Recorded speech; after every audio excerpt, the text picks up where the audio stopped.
We have a role in that, but overall, the auditors work for council. We kind of facilitate the audit and provide what they need for that.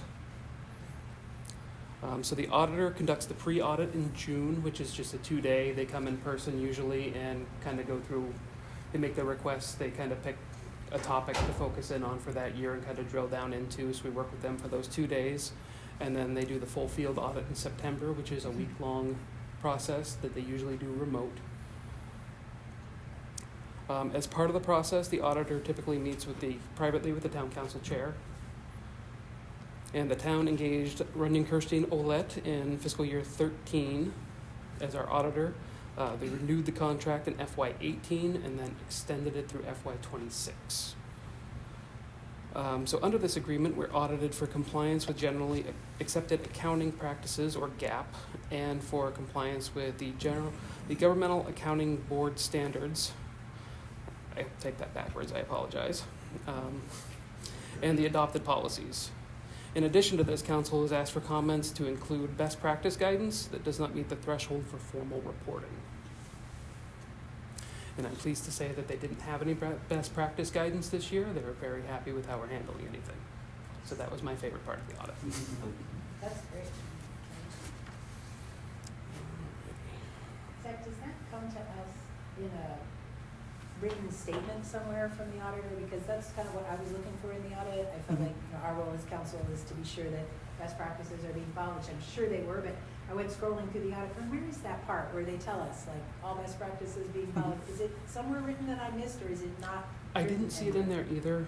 Usually they have a section for recommendations and everything, and I think by just kind of omitting that section is how they handled that. If that's something you'd like to be included going forward, I can definitely touch base with Casey on that.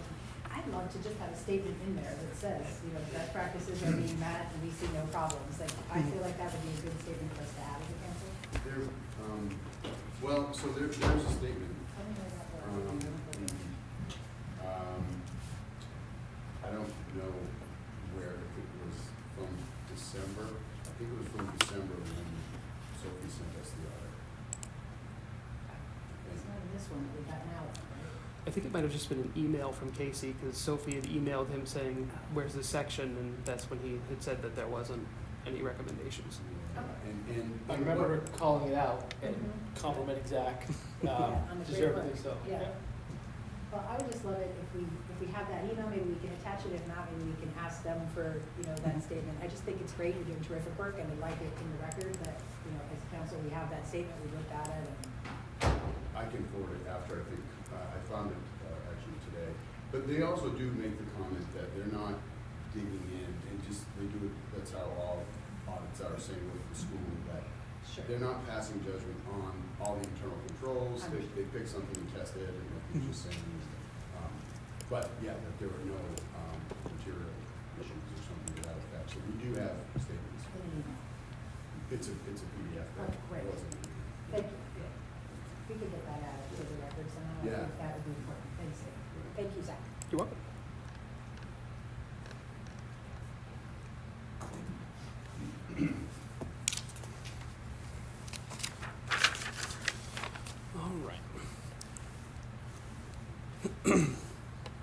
So as part of the independent auditor's report, we have various roles and responsibilities, some components, and the methodologies we use to report these things. So management is responsible for preparation and presentation of the financial statements.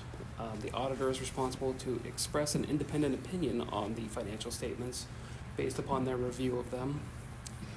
The audit itself breaks down into some different components. So there's the auditor's report, management discussion and analysis, which is completed by town finance staff, and then Sophie's reviewed it in the past. I don't know if that'll continue to be the practice, but I guess we'll see.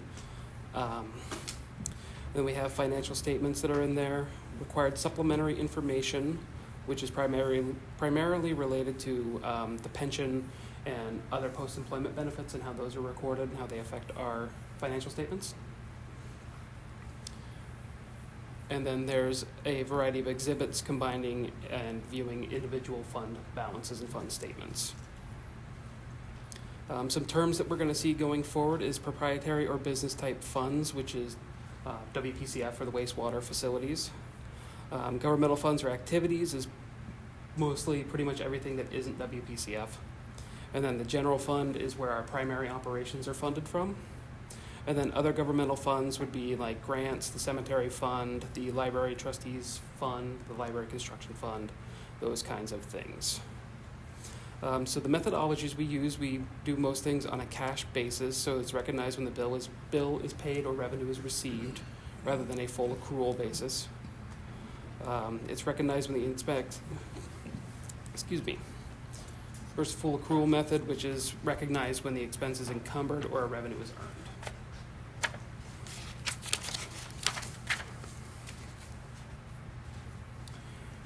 And then there is the modified accrual basis, which is kind of a combination of the two, which is when revenues are recognized when measurable, and cash flow can reasonably be estimated and available. So that's just kind of the different methods versus the one that we use. We use cash method? Yes.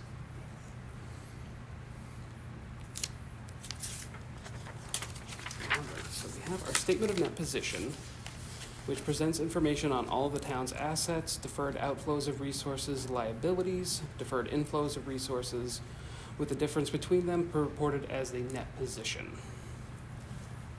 So the net position is the total assets plus the deferred outflow of resources minus the liabilities plus the deferred inflow of resources. And then an asset is a resource that the town controls at present and can be used to provide services. A deferred outflow of resources is the consumption of net assets that is applicable to a future reporting period. Liabilities are a requirement to give up resources that the town cannot avoid. And a deferred inflow is an acquisition of assets by the town applicable to a future reporting period. So assets received before revenue is available. That all makes sense. Okay. So here we have our total net position over the last few years. So the total net position includes all funds, government activities, and business type activities. So this is everything including WPCF. In FY23, the total net position of $21,341,309 represents an increase of $1,886,366, or 9.7%. Looking at the longer term, this is an increase of $2,704,983 from FY15, and an increase of $3,483,520 for the last 5 years. Net position should not be confused with fund balance or cash position, as this includes all current and booked future assets and liabilities. In the next few slides, we'll look at the net position of governmental activities and business-like activities, which combined report the total net position of the organization.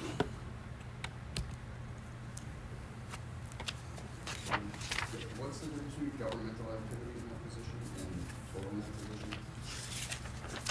position? So the total net position includes WPCF, and the governmental will not include WPCF.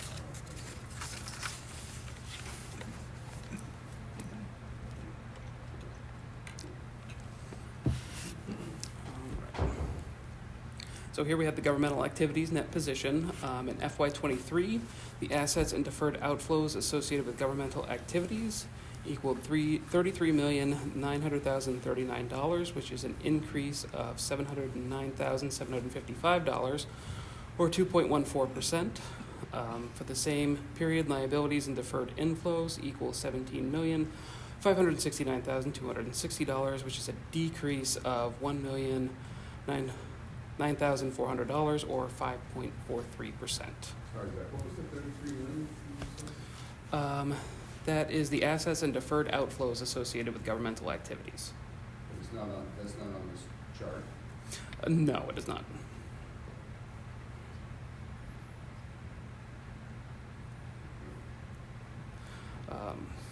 So the decrease in liabilities and deferred inflows is primarily related to a decrease in the booking of deferred inflow of resources related to pension liabilities, leaving total net position for government activities of $16,332,779 for FY23, which is... I'm sorry, I'm not understanding. So are you saying that our our liabilities for pensions have decreased.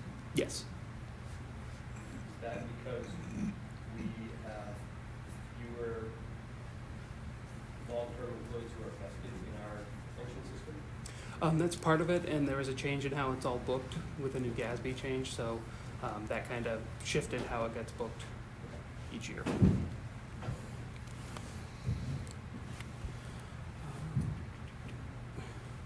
So a large portion of the town's assets reflect its investments in capital assets, less any outstanding debt related to acquire those assets. 36.1% of the town's net position is available to be used to meet the town's ongoing obligations to its citizens and creditors.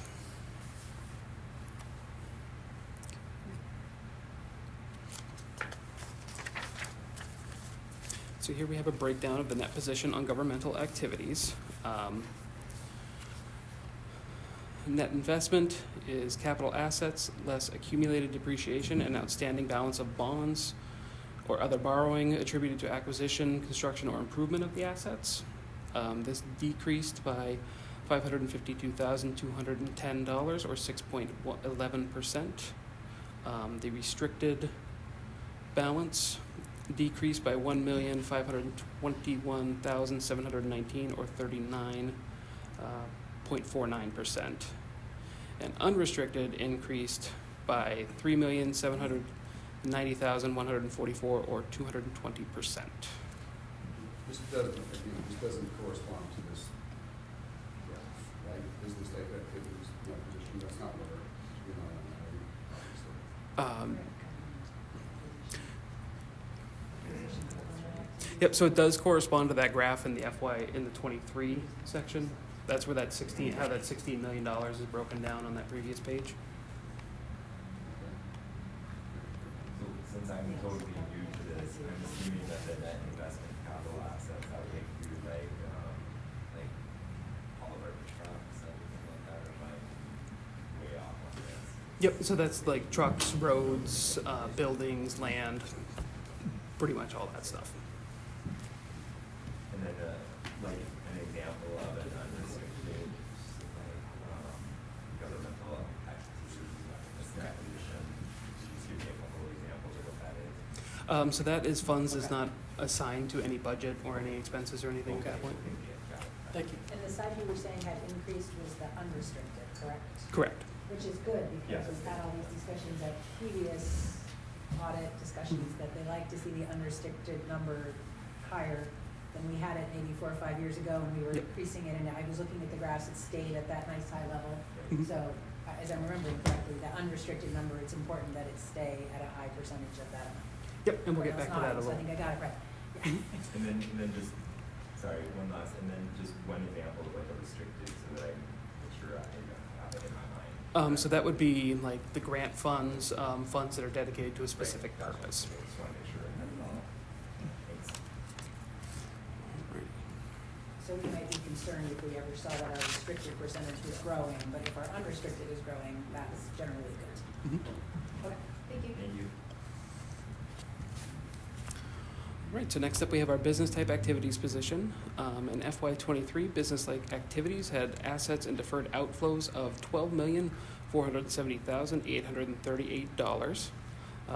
For the same period, liabilities and deferred inflows total $7,462,308, leaving a total net position for business like activities of $5,008,530 for FY23, which is an increase of $170,211 or 3.52% from FY22.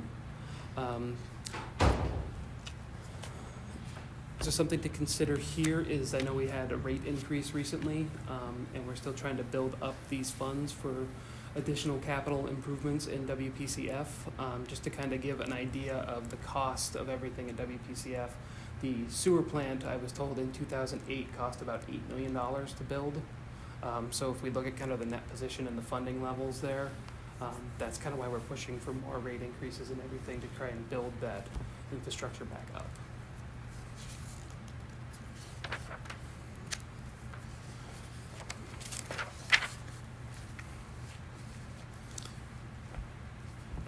that kind of breaks it down a little bit more here too. So our net investment in WPCF capital assets is $2 million, $2,807,000, excuse me, $2,807,459, which is a decrease of $148,101, or about 5%.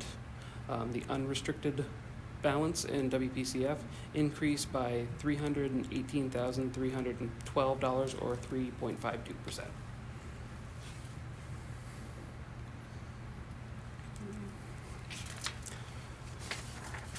Moving on to the statement of activities. This presents information on all the town's assets, deferred outflows of resources, liabilities, and deferred inflows of resources, with the difference between them reported as net position. I'm not going to go through the definitions again unless you guys would like to. Really dumb question, is that what's the difference in the colors? Yeah, that was one that one too. Yeah, yellow and blue. But Oh. what is yellow and red blue?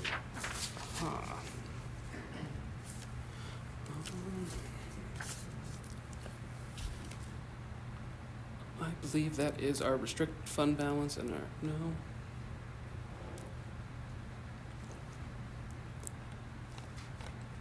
Totally acceptable if you have to get back to us. I think I have to get back to you on that one. I think I'm having, I'm not used to talking this much. I'm running out of brain cells You're maybe. doing great. You're doing great. All right. So in FY23, booked total governmental revenues of $22,146,642, or an increase of $1,599,618, which is an increase of 7.7% from FY22. We had increases in intergovernmental revenue, investment earnings, and operation grants and contributions, which helped kind of lead that increase in revenues. In FY23, we booked governmental activities expenses of $20,430,487, which is an increase of $2,051,812, or 11%. This is primarily related in the return to FY21 governmental service levels, so returning to what service levels were before COVID, as increases in expenses related to education, unclassified expenses, capital maintenance, and public safety.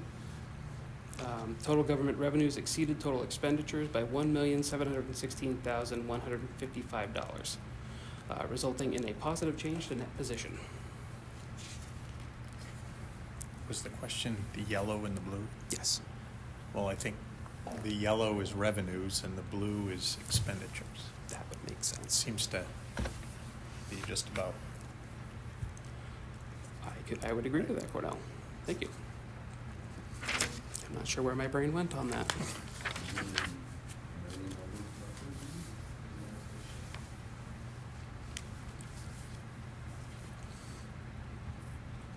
So here we have a breakdown of the governmental activities and revenue for FY23, with total revenues of $22,146,642, which is an increase of $1,599,618, or 7.79%, and we can kind of see how revenues are broken down there.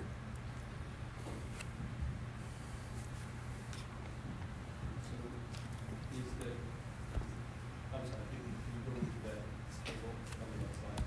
This one, or forward? The other way, sorry. Oh, good. Is this where it shows which of our revenues is most profitable to us, regardless of the size of that slice of the pie? So this just essentially shows the differences between FY23 and 22 for the different revenues that were on that pie chart on the previous page.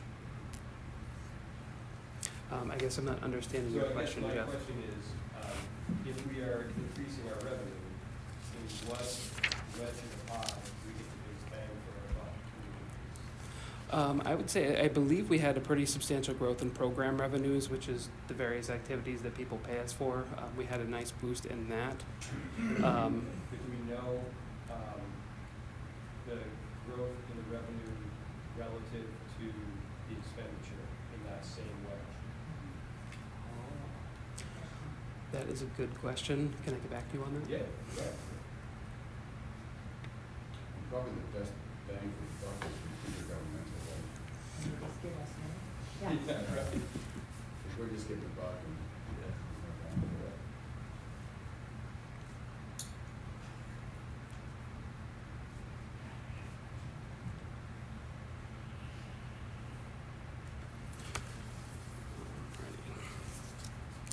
So that just kind of breaks down the pie chart that we just saw.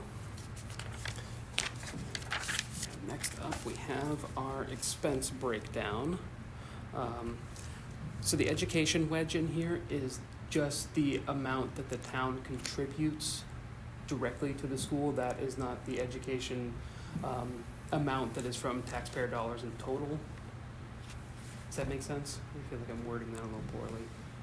So this is the full tax burden of the education. That's just what the town contributes directly to the school. So there's two parts to the, what we contribute. There's required and then additional, right? So only the required amount that the town contributes directly to the school is in that pie wedge. What is not in there then? So we make a monthly contribution to the school. That is what's in this pie wedge, and the school does have the budget beyond what we contribute that comes from taxes. So the remainder of their budget, I think, would be. That doesn't come from our local taxes. This is everything that comes This from is- our local taxes. The rest right. of the school money is coming from the state. Yes, Correct. yes, I apologize. I Well, wasn't it very makes clear on that. sense. Thanks. It is, yeah. Thanks.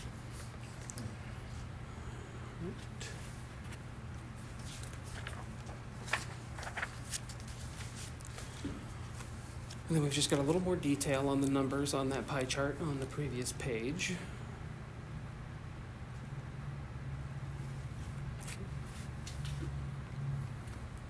I have a question on that. Could you go back to that one for a minute? Sure. So I had a question on this category called general government. Mm-hmm. I think, like, those of us on council have gotten used to a certain subset of the services and staffing we pay for being under general government.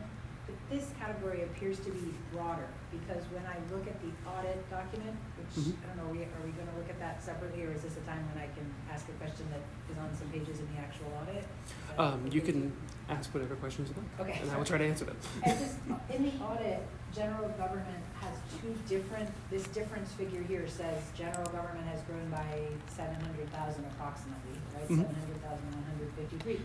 But in the audit, general government on one page, 58, on page 6, it says it's grown by 700,000, but on page 58, it's only grown by 170,000.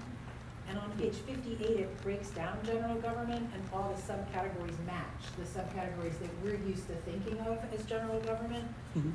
So when it is the 700,000 figure as opposed to the 170,000 figure, what else is getting included in general government that's not what, I don't know, if you all can go to page 58 for a minute in the audit with counselors on your screen, you would be able to see, and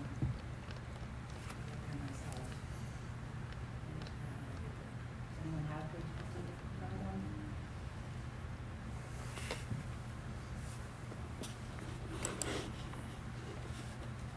So if you get to 58 in the audit, you see under expenditures current, then the category is general government at the top of 58.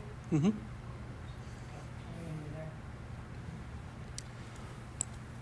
So off the top of my head, I don't know exactly what makes up that figure.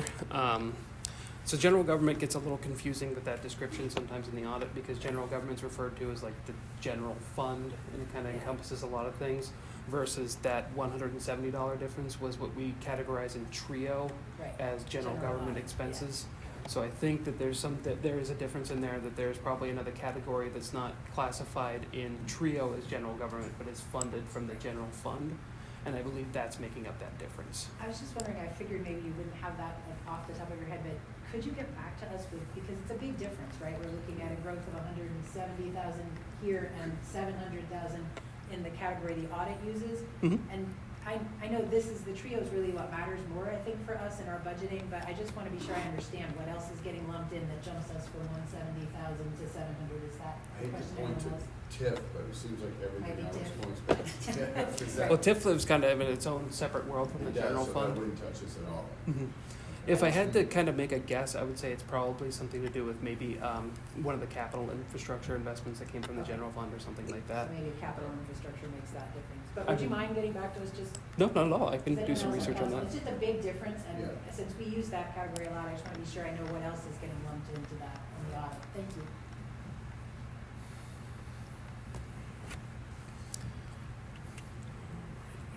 Thank you, Zach. You are welcome. Alright, since we're speaking of the general fund, that is our next section.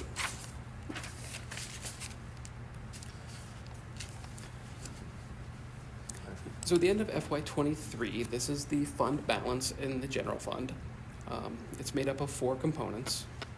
So the total fund balance has decreased by $148,551, or 1.47%. The non-spendable portion of this is inventory, so it's both gas and diesel that we have in stock. This had an increase of $12,441, or 60.31% from FY22. Restricted funds are funds with restrictions controlled by an outside source, so this is where the TIF funds live, the grants live, and then the restricted bonds live as well. And that had a decrease of $1,637,019, or 51%. Assigned funds are set aside for future use by town council, with an increase of $558,366, or 21.6%.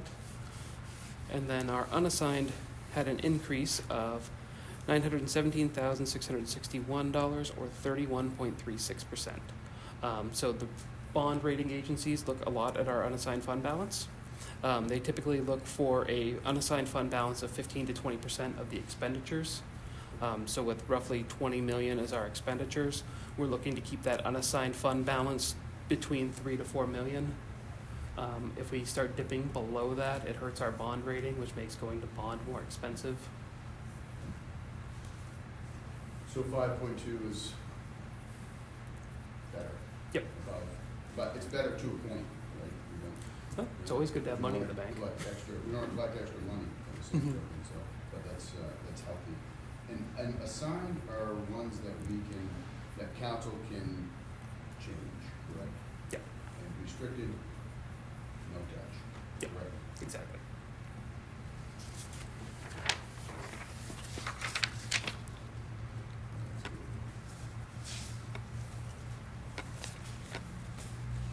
All right, so here's kind of a historical view of fund balance all the way back to 2010.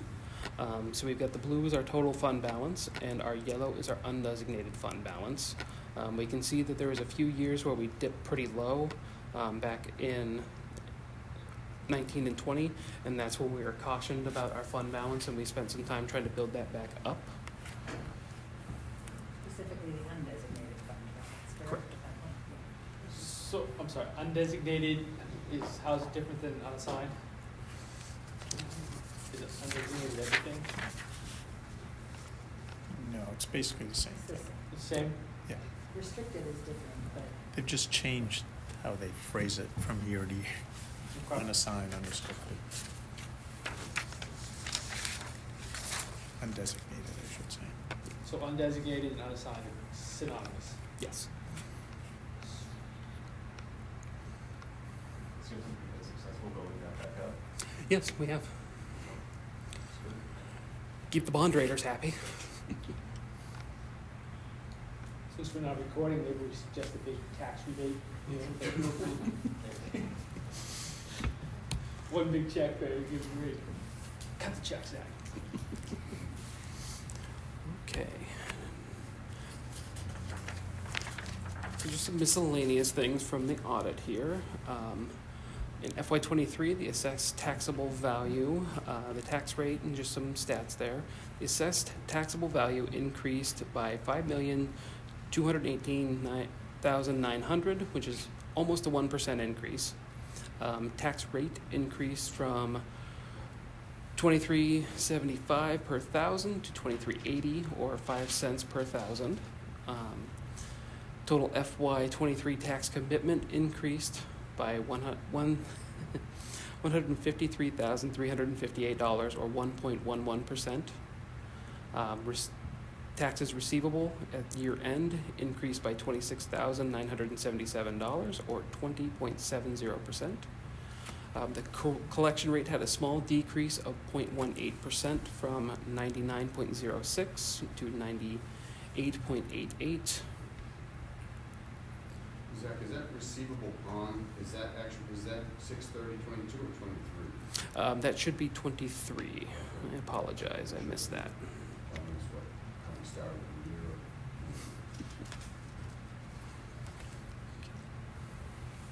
And do you assume does that typically still come in, or?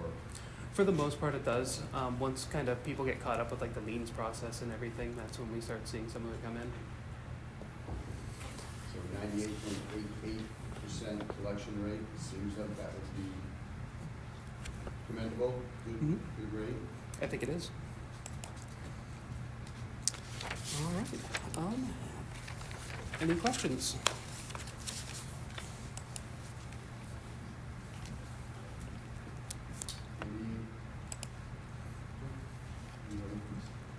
Anybody else have any questions or thoughts? I think that would be good if you could answer the difference between page 6 and page 15. Understand why the discrepancy there. Yeah, I can definitely do that. That's all I'm doing. Council, questions in the audience?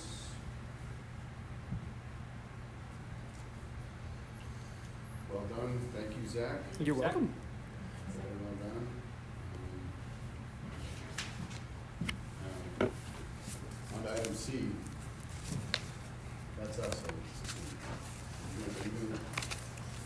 Yes, you have the draft budget schedule as a link there. And just wanted to review that to make sure you were okay with that. It pretty much follows last year's schedule you did. The only difference is that the first budget workshop combined the overview and starting to review some budgets at the same meeting as opposed to having one meeting to present. So we'll just have an overview and then start reviewing budgets on April 29th.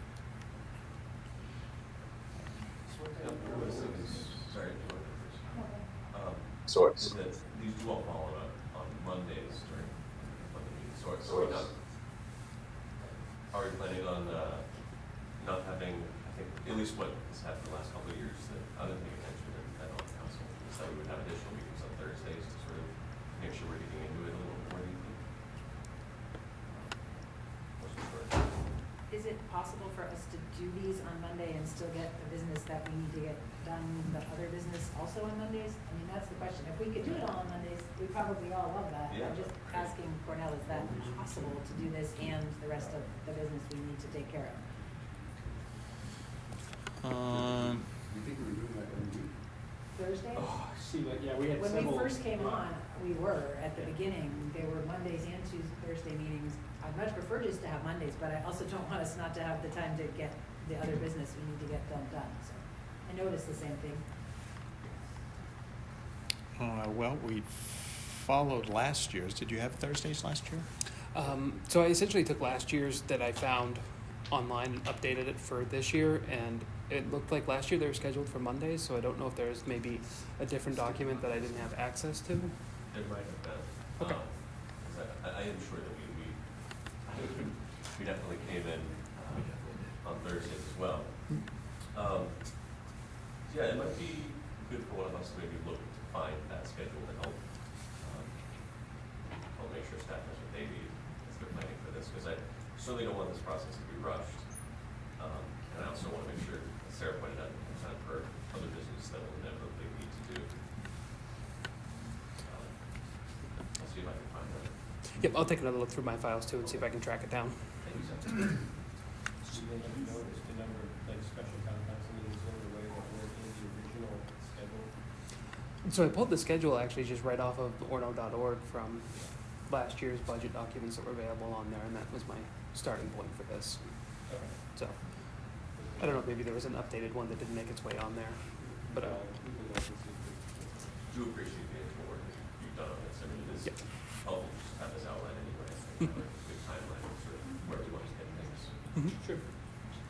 I have a question, can I, the FY '25 budget, February 5th, which coincides with today, is that, we're not setting our budget priorities today for you, right?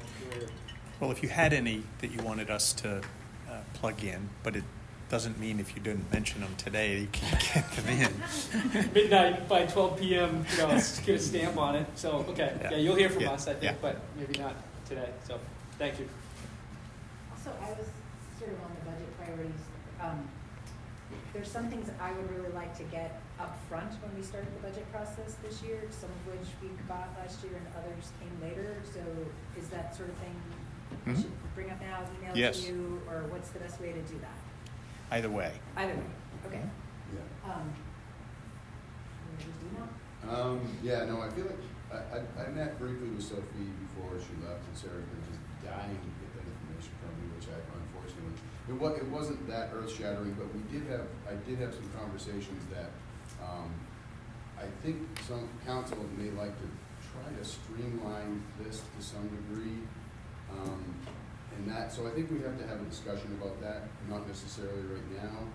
It might be that we sit down and kind of go over the way we did it and some of the things we might want to change.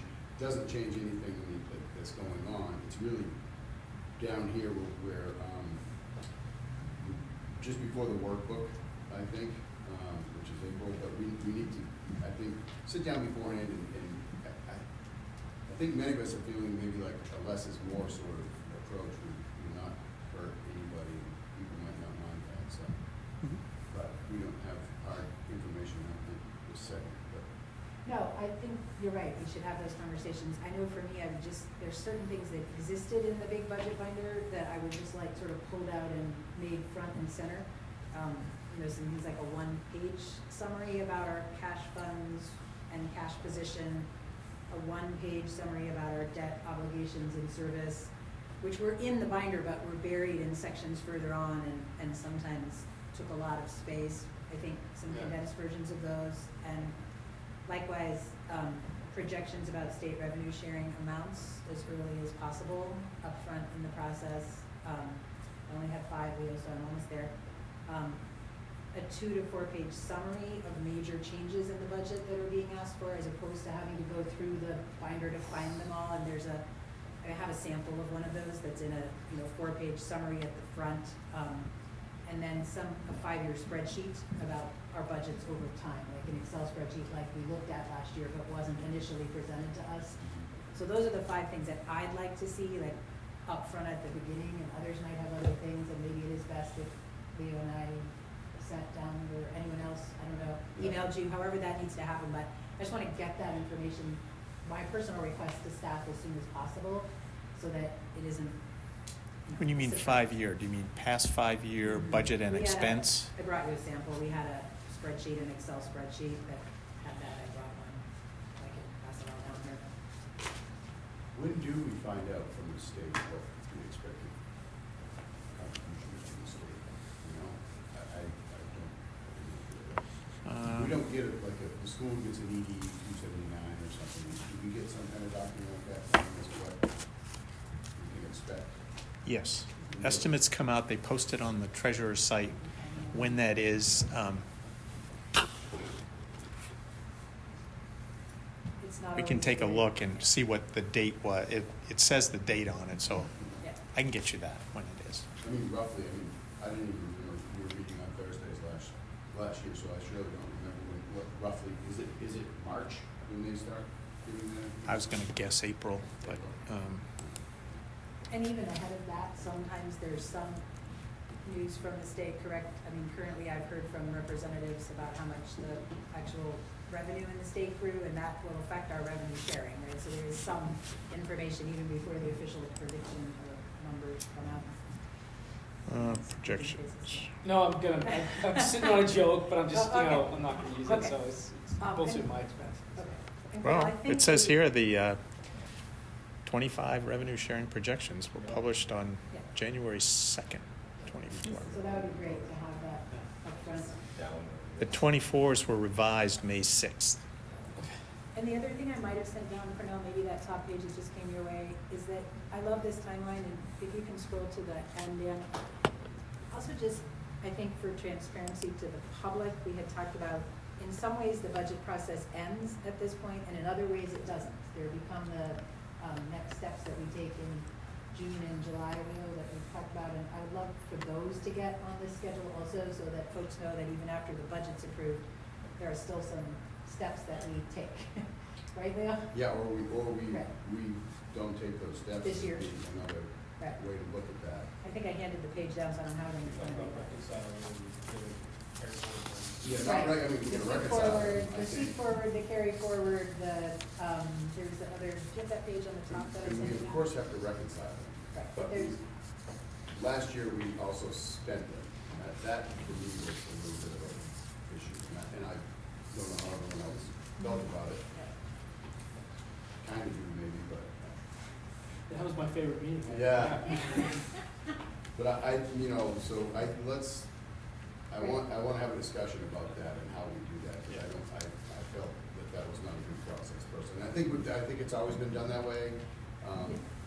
But I don't look at it as extra money at the end of the year that we should be adding new expenditures for. He talked about a couple things here and there during the process that might be an option, but other stuff was not talked about, and then it was added after the budget. I'm not a fan of that personally. so the three things I had in notes there in that were the sweep forward, carry forward discussions, which I think happened in July.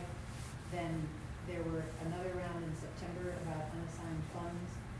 And in between there was also the issue of the overlay amount, which is estimated for council, but then last year anyway was changed by a significant amount, 100,000 or something, after what council had been told during the budget process. And I believe that's a staff decision, but I just want a notation for folks that these other steps then happen that affect the budget if we're gonna do them again, or whichever ones of them we're gonna do again. So we can talk more about that, but just so the public really knows that some financial discussions happen even after that June date, if we continue with that process. Thanks. So you encumbered funds from money not spent in '24, like ongoing projects that you encumber and carry over to '25. There is that, and that's, I think, that's not what I'm referring to, that I think we have to do that. That part made sense. It was the little additional thing where we spent 120,000 on items that didn't see the budget at all during the budget discussion. No. And the overlay amount changing affected the tax amount that went out to people. So if the overlay isn't gonna stay with what council was told during the budget process, I want that clear to people that it could change, and if it changes, it will change your tax rate. So those are things I just would like us to talk about Yeah. and get on the schedule if we're still gonna do them, whichever ones we still do. Thanks. Can we talk about, in terms of like the idea of the less is more, which Yes. I endorse greatly, and in terms of like staff time and council time and things like that, at what point do we, as a council, have to? I don't want you to do work thinking we need the 300-page binders again that was in the past process. If that's not what we're going to want to spend time on as a council, and looking at at staff's process. At what point, I'd be concerned that we get out ahead of when staff would be doing things that we're not, I don't want to waste anybody's time. If, like the things like the 2 to 4 page summaries and things like that are really going to be important to me. But, so I don't know when it is in this process that we can provide direction or, collaborate to make sure that we're getting the information we think we need without having people do extra work that is just not going to be looked at as closely. I would say sometime before April 5th, when the manager finalizes the Okay, budget. so this stuff, you're gonna do all this stuff up till March 29th anyway, just to have your ducks in a row. Yeah. And then, okay. Good. I agree, I like the less is more, and if we could get some of those 5 things that I've talked about, that may be the majority of what I need to see. I'm Yeah. not sure that I need much else that was in that 400-page binder if we get those things, so, I don't know what folks feel. maybe this is going to talk about it, but just first, the first thing I brought up about scheduling. I think I did find the schedule from last year, and what you saw probably was the same document where we had just one photo point workshop a week, and I think it makes sense that you scheduled those to be on our Monday meetings. These were scheduled on Thursdays, and it didn't include the schedule for our regular other meetings, which Gotcha. is why I see why it might have come out that way. Yep, that's my bad. So we should probably discuss whether or not we want to have additional meetings for our Mondays. I'm guessing we probably will in order to make sure this work gets done, not at the expense of other stuff. I did forward this to everybody, including Zach. Okay. Thank you. And some of that, I mean, I imagine some of them will be necessary, but how many of them may also depend on whether we really want to walk through the 400-page binder or whether some of these more efficient, concise summary documents would suffice, because a lot of that time was walking through every page of the 400-page binder, and we might make different decisions. And so were all of ours budget workshops on Thursday, is that what you just said? Is that what Majority, you did? there were a few on Mondays, looking at this. And I wonder if we had, if we did it on a Monday, if that meant that we didn't have a lot for business or something like that, so that's all we did. Might have meant that. So I wonder how far in advance she knew that we would have those, but, I don't know, what are people's thoughts? I mean, it wouldn't be bad to probably go with the way we did it last year as far as extra on Thursdays, and then we moved then we probably held the Mondays too, and we could cancel it. If we were able to do it on a Monday, we could get rid of a Thursday or something like that. It'd probably be the way we go. Does anyone else remember anything about how we did those? I don't remember a lot of spare time. Yeah. Right. Yeah. So we probably need to. They all were. Yeah. Yeah. I'm hopeful that the less is more approach gets us to the point where we're getting a lot of this done on a Monday. I mean, that's when people expect us to meet, and that's when we know we're all available when we sign up. And I'm hopeful that we can get to the point where that's, we pigeonhole that stuff in there, and if we have to pick up an extra meeting or two, do it that way. But I don't want to set the expectation that we're going to meet on Mondays and Thursdays for 2 months. Especially because we'll still be manager searching. Yeah. So there will be some of those meetings on Tuesday, Wednesday, or Thursday also. I think we probably should plan to have extra meetings, and then if we don't need them, we can back off them. But I don't want us to feel like we're scrambling to get extra time when, for what Rob just said. Yeah. We certainly didn't have it last year. Yeah. So is that clear? I think we want to keep them on Thursdays, and we'll move them on Mondays when we can squeeze them in on a Monday. And Okay, move the workshops to Thursdays in the same weeks that we've got Yes. here. Okay, we'll revise and send it out. Much appreciated. I don't know. It's one of those things where I don't know if it's clear to me or not that we are. I get it, but we'll have to be able. I guess fine as long as we can agree that if we can find a way of the less or more. Well, so I'm just curious about, is Cornell expected to be on Thursday? Yeah. Okay. So I'm just. yeah, that is a. Yeah. Does that work? Right. So, I guess I suppose we need to have that. Maybe or now maybe needs to think of that. Because that wasn't. yeah, I'm just bringing it up because I know that's not part of the Agreed. agreement at the moment, so we have to consider what we're doing. Because if the town manager's not here, we're not getting anything done. Can I don't have a dog in this fight, so I won't be the cable, but, maybe you could do, Monday, Tuesday, with the exception of the Tuesdays that the planning board meets. You know, to capture some of those efficiencies that Dan has been talking about, and, you know, planning board Tuesday, you know, make sure have some planning time on a Monday. That way it doesn't extend Cornell's commitment and maybe forces us to be a little tighter to schedule. Yeah, I think. I don't want to muddy that. I'm just- Yeah, I think I'm optimistic that we'll get the less is more is gonna produce some significant savings in staff time and allow council to spend more time on, you know, some of the community stuff that we, you know, it just doesn't necessarily have to fall on council meeting, but we'll have the search going on, we're gonna be welcoming, you know, candidates to town and all that stuff, so it's gonna be a fun, busy time, but. I just certainly don't want to shortchange this more process. I know that Yeah. you don't either, but Yeah. I really appreciate Jeff's suggestion. If that sounds like it would work better for you for now, for us to plan on Tuesday. Like, again, I appreciate your optimism, Yeah. and maybe the optimism will pan out, but I don't want to plan around the optimism. I want to plan around us needing more time, so that if we don't have it, then we're all pleasantly surprised. I certainly agree that we've got a lot of other stuff we want to be doing. Yeah. Just don't want to shortchange this. This is pretty central to what everything Yeah. else. I think provided, we haven't talked, I guess, about the expectations for Cornell as far as how long he's here.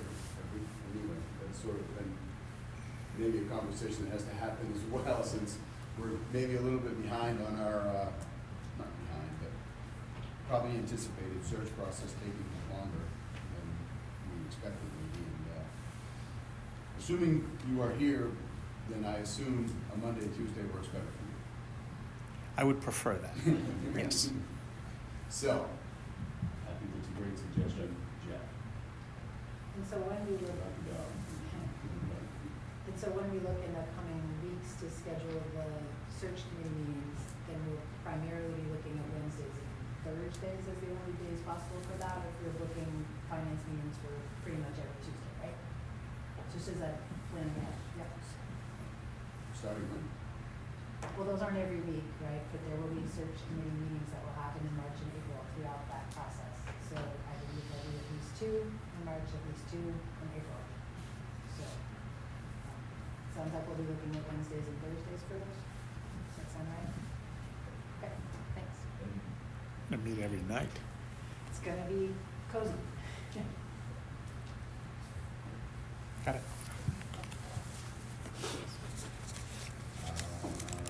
Okay, so those items C, if people have priorities or things, I think they can obviously send it to Cornell, I maybe say CC me as well. Yep. Do.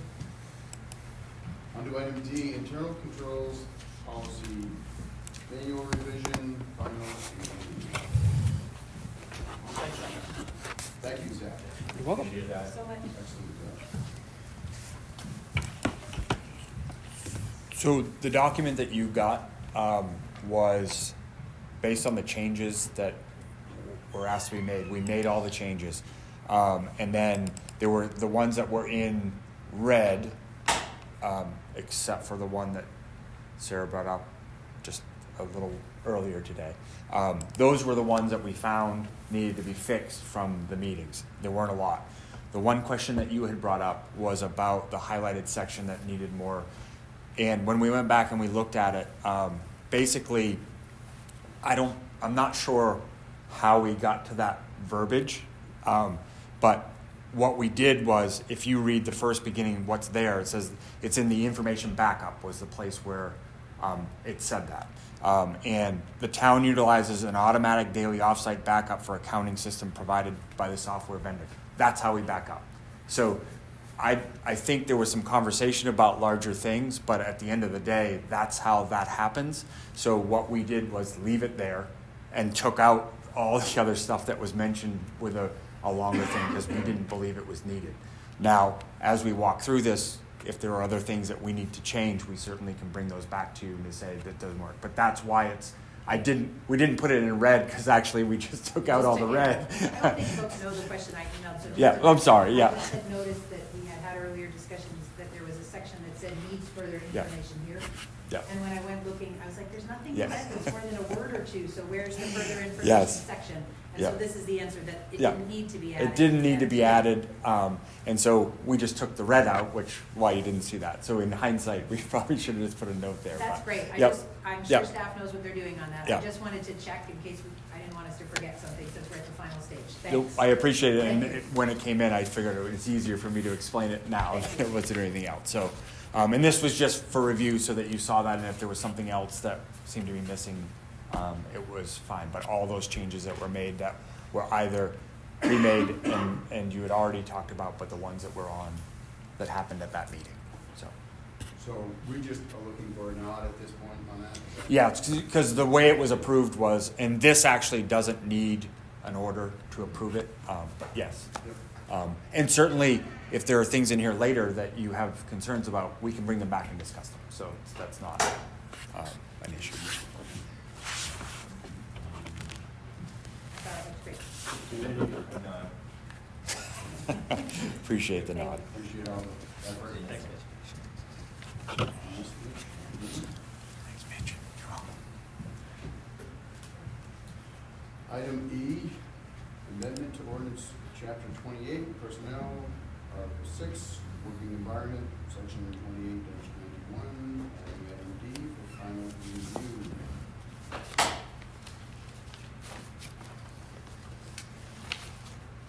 I just want to make sure that everybody saw Jeff Gordon's written comments that were submitted today. And that comment also becomes part of our record of our discussion. A new comment today? Thought I saw the one from It's Jeff. from February 3rd, I'm sorry. I Yeah, had okay, difficulty opening it, so I Okay. just got mine, okay. it's my version of it today. I did see it, and I had some things I wanted to follow up on about that, because I thought there were some useful comments. Yeah, really, I Um, agree. So, I thought it was a very good comment about rearranging the order of these so that they are sequential, so that number 1 actually would be the third thing that would happen in a sequence, not the first. If we were in a process like this, it would actually happen last. So number 2 would become number 1, everything would move up, and 1 would go down to the bottom and become number 3. That makes a lot of sense to me, that it should be in that sort of sequential order of how these things would happen in a case where this was going on. I also, on what's currently number 2,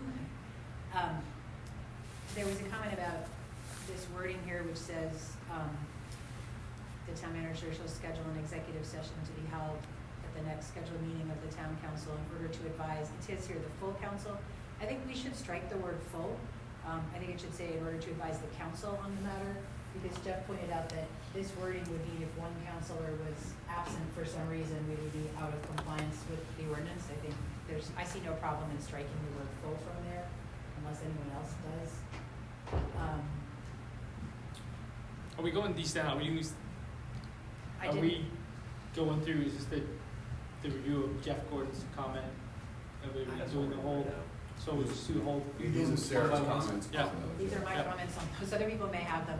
These are 2 I flagged for myself that I would like to see us do. Okay, well, so change the order, can you just reiterate it for me? I was calling this thing, so you Sure. you suggest we change the order? Number 1 would become number 3 and go to the end, because in a scenario like this, we would start at what's currently number 2 would be the first thing that would happen. Number 3 would be the second, and number 1 would not happen until the very end. When there was actually, if there were actually a settlement. That makes sense to me. Does that work for you? Yeah. We can do that. Okay. The second thing I said was to strike the word full in number 2. Yep. Final 2. There should be a second before Other people might have other things. The other thing that I noticed, we had asked, in this statement at the end of number 1, the as per title, so it is in here, as per title, okay, so it does cite. I was curious if conflict of interest was citing the actual, law that would define conflict of interest, and it looks like that is cited here now. The lawyer added that in. Great. Jeff had a question about that, and my understanding was the lawyer had added it or would add it, so just wanted to check that that was in fact what that citation is to. Defines conflict of interest, correct. So I think those are the 3. I think he said, ask something about to the extent permitted by law at the end of number 2, but I felt comfortable with what the lawyer had told us about that already. And so I feel comfortable with that language based on our lawyer's comments back about that in the last exchange we had with the lawyer. So, thanks. I agree. Yeah, all of that makes a lot of sense. One question that I did find interesting that I didn't know, I thought it was worth raising. He asked, Jeff Gordon asks, what are the perceived consequences of a no vote if a settlement has been reached between the town and the employee? These things are typically result from insurance company negotiations. Where would a public rejection of the settlement by the council leave the employee, union representative, and the town's insurance carrier? Have the unions been consulted about this ordinance change? I thought it was an interesting question. Wasn't sure if anybody here has given that thought to that aspect. I agree, I thought that was an interesting question.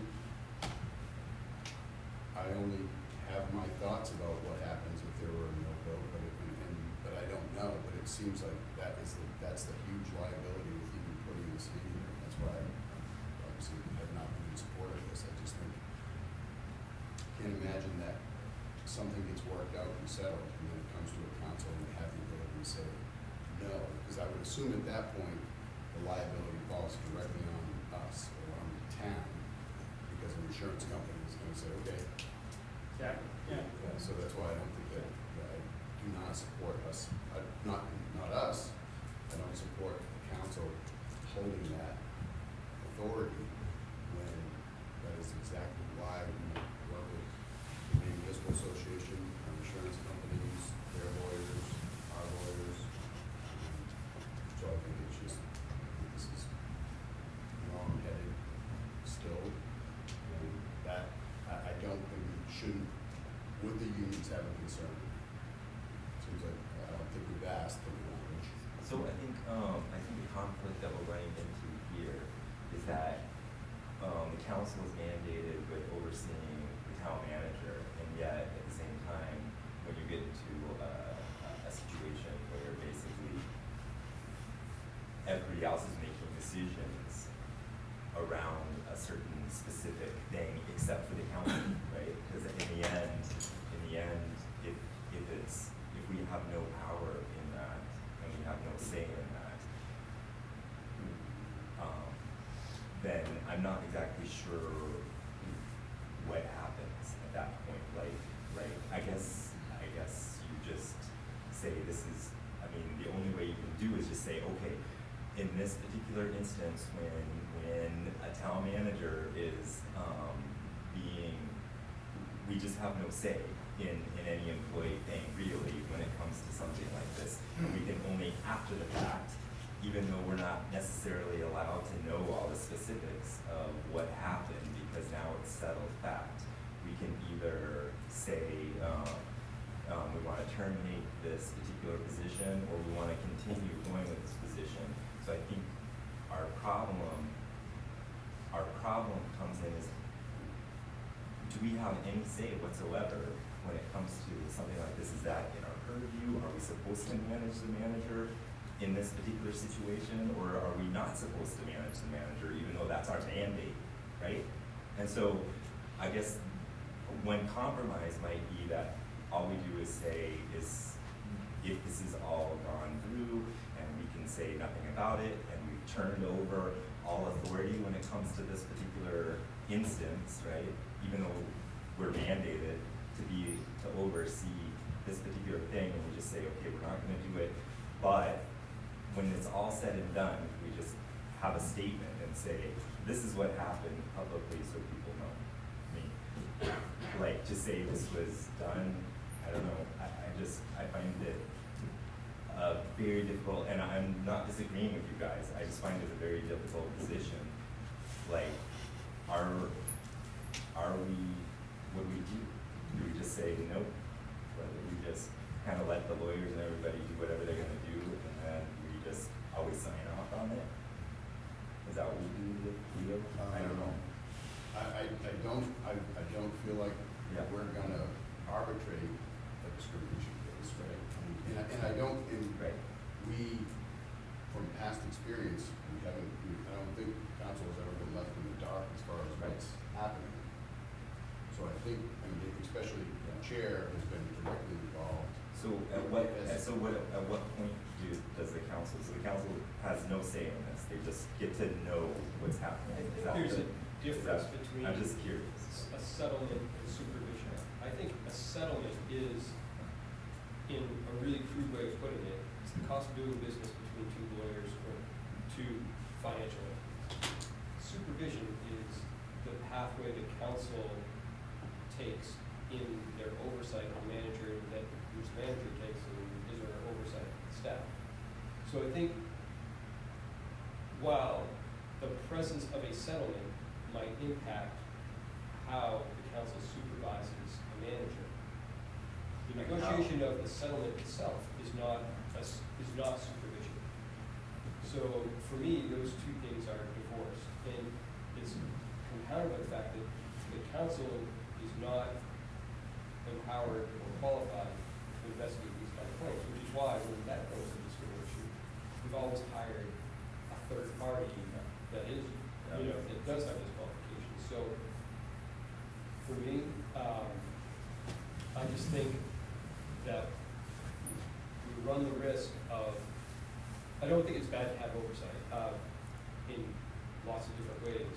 For me, I think we run the risk of muddying what is really the financial mechanics of operating the town with our other real responsibility, which is our supervision of our manager. Sid, do you have something you want to say then? You can go first if you want to. I just have a question about that. I think it's sometimes just the financial, consequences of doing business, but sometimes it means there really was discrimination or harassment, and that's different than just saying it's the financial business of doing town, right? So isn't it both of those things at times, depending? If there is a finding of public good, right? Most settlements say no finding, right? That's why Right, people no. settle, right? But if there's a finding of some responsibility, then it would be incumbent upon the council then to act upon that finding. But if there is a settlement which says both sides are holding each other, there's no harm, then it would be improper for us to then assume that a harm has taken place.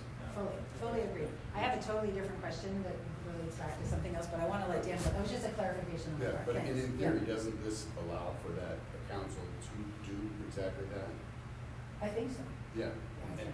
and that's what, again, so, do you think that's proper or not? Wait, which thing are you saying? I thought you meant. No, this would allow for a settlement that's been negotiated to be turned down by a council. I didn't think so when I read it, so I guess I just want to say what I understood this to mean was different on this first thing, and Dan may have things to say. I did not understand this to mean, so I haven't been involved in settlements in this role in the council. I've been involved in them in other places in my life, and my understanding when I read this was, okay, if I were a town manager in this case and the town lawyer, the very first thing I would do before going into, these are usually mediations, they're not court cases, this is people sitting in a room with multiple lawyers and a mediator coming to a settlement. My understanding is if I were the lawyer or the town manager, I would have met with my counsel ahead of time, and I would have known, like, how far up are you willing to go, right? Because I don't want to be in a situation where we come back with something that you're not going to agree to. So I guess I just assumed that there would be preliminary discussions with counsel that would have happened in an executive session, so that when that meeting happened, there already was a clear understanding of where counsel stood on that issue. And if counsel wasn't willing to settle, people would have known that up front. I also think I assumed, and this may all be wrong, so this is just me, I assumed that, again, were I a town lawyer or town manager in this scenario, I wouldn't go into this mediation without my counsel meeting that same day in executive session by 3 p.m. so that before that mediation closed at 5, I had an answer back from my counsel of yes or no, right? So I envisioned this as maybe differently than the rest of you did. I did not envision this being they would come to an agreement and then later we'd say no to something they already agreed to. So that's But me, is and I will it- now be quiet. So I is may it- be totally incorrect. That's- The question, I guess, is that, you're not envisioning it that way, but is it possible for that to happen? Evan should speak to that, but I'm just saying that was my That's my set concern, of is that it could happen. assumptions about that, and I did not think the thing you said, so go ahead. I think, so, take a lot of things, we'll say it, but we'll only say a couple things. One, I think that if there's any question and if the bargaining units or, want to come be a part of this, we're gonna have a hearing, public hearing on this, right? At our 14th meeting, February 14th meeting, that's the plan, assuming we get out of this. Consent. Yep. Yep. And I can tell you that the fire union asked for a copy of it. They were provided it, and had no comments. Thank you. So, sounds like consent, but I'm not gonna read anything into it other than, they haven't yet come forward and said anything. I'll have to check the email, but it was along the lines of we're not going to take a position on it Yeah. or something like that. Okay, so not opposing it is good news, I suppose, but anyone's welcome to take part in the public hearing that we're gonna have. Second, I do think, I liken this to the process we went through when we had a briefing on the bargaining unit strategy in executive session around the law enforcement, police department. We kind of, this is what's going on, this is the economics that we see, this is what we're gonna bring into the bargaining unit, and, you know, with the understanding that if this gets delivered, that the council will, you know, ratify the agreement in a public meeting. And I think that's very similar to the type of process I'd like to accomplish with this. The understanding going out that, you know, this council, 4 votes of 7 are gonna be needed to, you know, with a settlement. And so we start out ideally managing from the very beginning, you know, long before we get into, I mean, ideally it changes culture, expectations, in terms of how we manage these things and deal with these things, because I think settlements are, you know, the price of making things go away. And I don't think they ever get the light of day. I don't think they ever get investigated to the point where we really know who was wrong and who wasn't. We sign a piece of paper, some people get paid some money, and it goes away. And that's in the best financial interest of the institution. And I'd like to set a little higher standard than that. I'm not suggesting we never settle. You know what I mean? I'm not suggesting that at all. But I'm suggesting that the council, as the municipal officials, have the final say in whether these are agreed to or not. And I think it'll change how the process is run. And I guess the question I would have is, you know, Jeff Gordon's questions are about, you know, what happens to the employee, the union representation, the town's insurance carrier. You know, I'm concerned about, we represent the citizens of Orono, and I think we've got shared values in the space that I think making sure the council has the final say has some value to. So I think about it in those terms. So I'm eager to hear what people have to say at the public hearing, but and I think the changes we've discussed today make sense. I appreciate everyone having some input, but What you just said, and I think the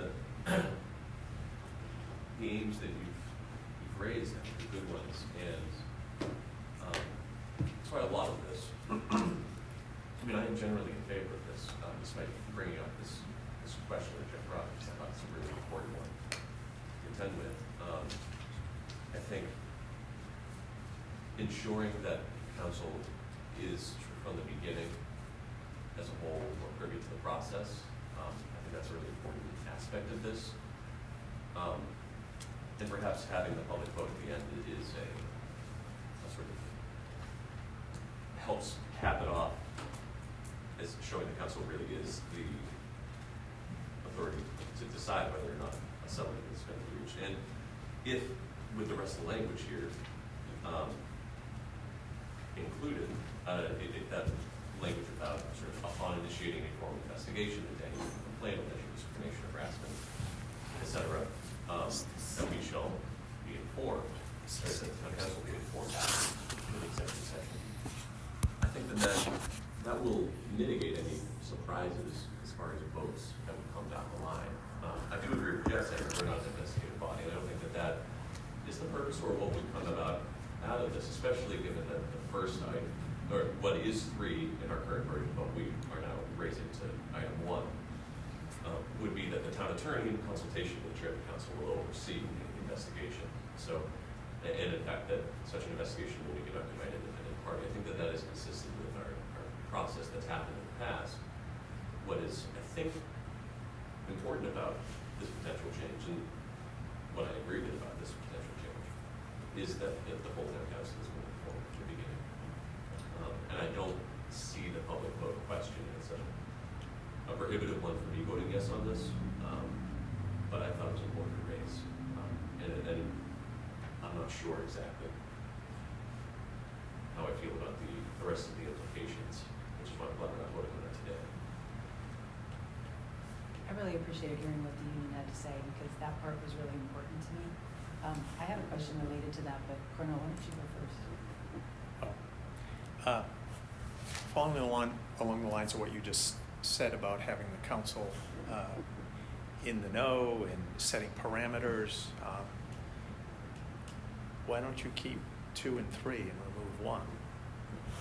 Because 2 and 3, you're going to be in the executive session. You're going to hear from the attorney. You're going to hear about the case, and then you decide on case by case whether you need to make a public vote on it. But 2 and 3 clearly defines that you will be kept apprised of the issue. I guess to Dan's point, I mean, that's what worries me, that a council could be sitting here that just doesn't like a settlement. I don't like settlements. That's what you just said. I don't like settlements because that had been negotiated, and I don't feel like any council should be the arbiter of whether that's okay or not. You know what I mean? So I think that makes sense what Cornell just suggested. I think. You could get behind 2 and 3. Taking away that we must approve this in a public. See, I think 2 and 3 absolve what we're trying to, what in terms of the council having the final say in these things and having accountability and setting a higher standard. I'm going to continue to advocate that we take a vote on the council having a vote. And if people don't feel like that's the way it should be, I also feel like we had an agreement when we pulled this off the table last time. We had a vote, we had a language, and we were going to pass it at our January meeting. I feel like I understand in a perfect world, if 2 and 3 were working and working well, we wouldn't need 1. But at the same time, I think this is a community where we've had some experience with this, and I think that having the municipal officials have the last word on these things is something I would like to see this council vote on. I know how I'm going to vote on it. If people want to vote differently, that's up to them. So, But I guess I would like to hold us to the agreement that we had coming out of when we pulled this off the table, because we were going to pass it in January. I would say that Yeah. we had all just agreed that Yeah. we were going to vote a certain way. Yeah. I mean, Yeah. I think there was an understanding that I think the majority of us were in favor of this. Yeah. But also, part of the reason we took this off to deal with some language, but I think also one of the benefits of getting to take that off the table to review it further is that we have a chance to all approach this with more thought and nuance and the ability to change your minds if Sure. that suits our conscience, Yeah. what we think is right. I do still say, I think if I were to vote on this today, I'm not sure Yeah. how I'd go. I'm generally in favor of the direction and the intent here. But the question Jeff just gave me pause, and I think it would be wrong not to bring it up. Well, I think that and I think frankly that's why having the public hearing and that is a better approach than just doing it as an amendment on another ordinance, despite all the time it took to even get it to that point. So I do think this conversation is important, and I do think we should bring it forward as a package, and if we choose not to do all of it, then we can amend it at the vote, wherever the council, at our March meeting, have the public hearing with the whole proposal in front of people. Then I guess what I'm saying is I don't want to diminish it today in a committee meeting that's not even being broadcast with audio. I want Would you be amenable to reordering it prior to our public meeting? No, definitely. Yeah, that stuff is fine. But I Taking think out the word full is fine. taking out the Small word full is changes, fine, yeah. those kinds of changes is fine. And if the public hearing, we learn more things, we get more input, then, but. can I ask can we find out what does happen from a liability standpoint if we were to say no to something? I mean, I just think we're completely Well, Leo, I think. foreign ground, so, Can I just say one thing about Yeah. that? Cornell, please jump in. I mean, mostly this is in a mediation, correct? These are mediations where these are settlements come to. So I would imagine what happens if we say no is the mediation fails and it goes up to court. Is that correct? That's what happens generally Well, when mediations I would fail? say Is in that what happens mediation, this yes, case? but if this were I don't know. perhaps the insurance company saying, okay, here's the deal. Yeah. Then we could lose insurance, you think? Is that it, or what? I'm confused. I would think that's the case, that That's what I'm curious insurance about, would yeah. say, like I said, Then you're on your own. you're Yeah. on your own. So the two things that could happen is it could go to court and or we could have a problem with Yeah, our when you insurance. say lose insurance, you mean coverage, yeah. Coverage, Yeah. I mean, For right, that- for that that incident. Like, incident. but I can check with. I think Matt. that's important to understand, for Matt me, T. it would be, to understand In what regards some to of the things the, that are in that. Union, it says, after review and discussion, the local will remain neutral on this matter. Thank you for the information and the opportunity to work through this. Great. Can I bring up something that's related to that issue? Because this was relocated, right, it originally started in another location and then the lawyer suggested we put it into section 28. So, yeah, Just. go ahead, if you have something. He suggested that we put it in the internal controls. I understand, I mean, if it's gonna be an ordinance, that this is where he suggested it be moved to. So I went back and read through section 28, because I wanted to know what else in 28 had implications for this. And I have a question about 28.5, which says scope. So I don't know if people have the ability to pull that up on the Orono municipal code. So, 28.5, yeah. Because, section 28 itself is all about personnel. That's the title of chapter 28. And the beginning sections, we have the purpose of section 28, the administration, the definitions come in 28.3, and then we get to 28.5, which says the scope.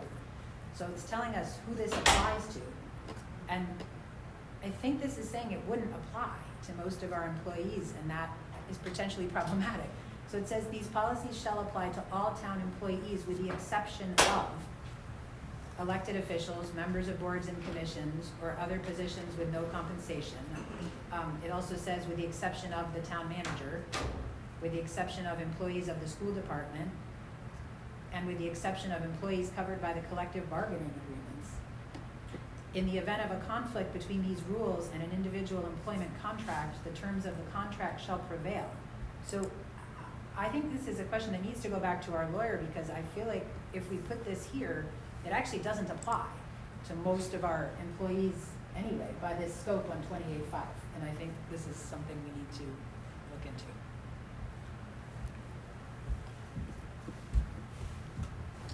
Yeah, I had not read that. I agree. That seems problematic, particularly since our manager is specifically mentioned as excluded from these policies.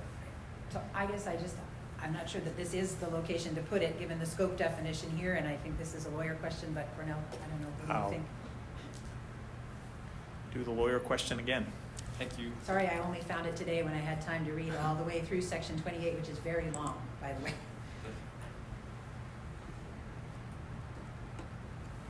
Can we still schedule a public hearing, dependent upon the response we get from our board? So that way, So what if we do hear back that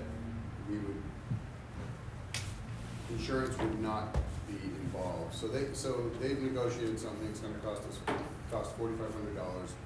The reason they might have negotiated that is because a year and a half of attorney fees is $100,000. Both sides agreed and moved on. Council could then say, no, if the insurance company were to say, okay, but you're covering that's you now. Does that change anything about what you would, like that first statement, the current number one? No, and I don't presume that a future council, whether we're on it or, other people are on it, wouldn't have that information at hand when they're making a decision. And that's the Wouldn't have what information? the understanding that this is what's at stake. You approve this settlement, or you're on the hook for whatever legal fees and liability comes after. I mean, a council's gonna have that information in hand when they're making this decision. Just like a town manager would have that in hand, but just now, he or she wouldn't have to get the council's approval for it, if it's a $4,500, settlement. So that's what's gonna happen. I mean, town manager, a future case, ideally, these things don't happen. They don't get to this point. If they do happen, all this information is going to come to the council, and the council is going to have to make that decision. And I trust that they'll do the best they can to make the right decision. But while having, I want to give the councils that ability, so. It does seem pretty prohibitive, what Sarah's raised of putting it in that section. Which is a slightly different thing than what you were just raising, Dan, which I thought was a fair point, about the time having information about sort of what does happen, what is the liability if you go no. Yeah. I obviously I'm going to be interested to see what the lawyer says, but I wonder that some revised version of this fits better under town council duties and responsibilities, and it's part one, the council manager charter, but I think that would probably require additional language change. I'm going to suggest, in the interest of time and to move us forward with this, that we ask Cornell to check on this, but we schedule a public hearing for this in the newly revised form, the 231 form, knowing that after the public hearing, the council will have another opportunity to weigh in on this, keeping in mind the public comments that they receive and any guidance we get from our attorney. Is that? Yeah, Sounds that's good. good. Sounds great. Okay. Just one more question. I don't mean to keep us on it. If we do have to change where in the charter this potential language change would happen, does that trigger a need for a new public hearing process? I don't think so. Good to know. We I can mean, amend it's it. an ordinance, Yeah. not a It's an charter ordinance. change. Oh, right, yeah, I'm so sorry. Yeah. I said charter. All right, well, So there'll be a consent order next Monday to schedule a public hearing for March meeting. I thought we were gonna have the public hearing at the February meeting and then the vote. Well, you have to Yeah, take action to schedule a public hearing. okay. And you have to have a vote. So So then, you can't do it in committees. yeah, I understand that part. So would it be, we take an order at the February meeting and we have a hearing in the March meeting and we vote at the March meeting, or are we gonna vote in April? Technically, you could vote at the March meeting, but as we've talked about, the comments you received from the public, and you're planning to vote on the ordinance as presented. Mhm. It's You not know, good I think you form. should take the public input and schedule the vote for the next meeting. Okay. 2-minute break, bio break, sorry. I was just requested. Okay. And sorry, Rob. You're sure? His will only take a minute.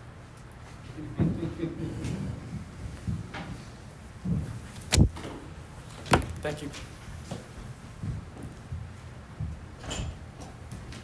So we're still not broadcasting, right? There's no sound? As far as I know, there's still Okay. I think it's on hold.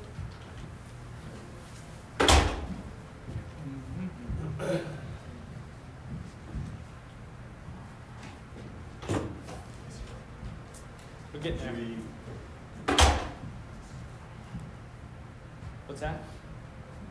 Do you wanna, if it's not broadcast, Oh, the train thing? yeah.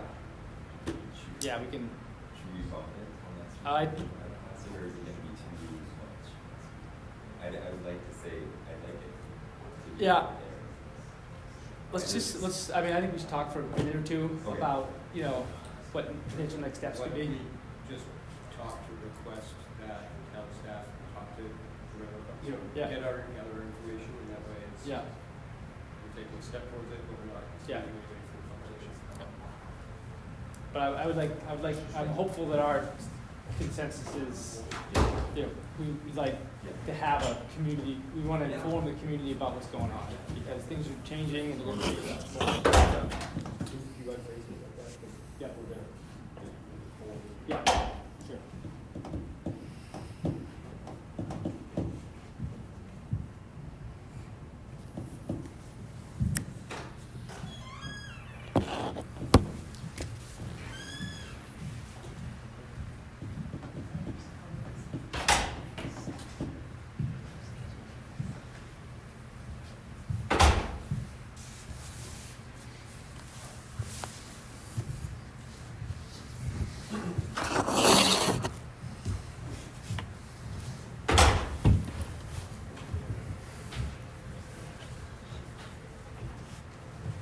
All right, that's the end of finance and operations.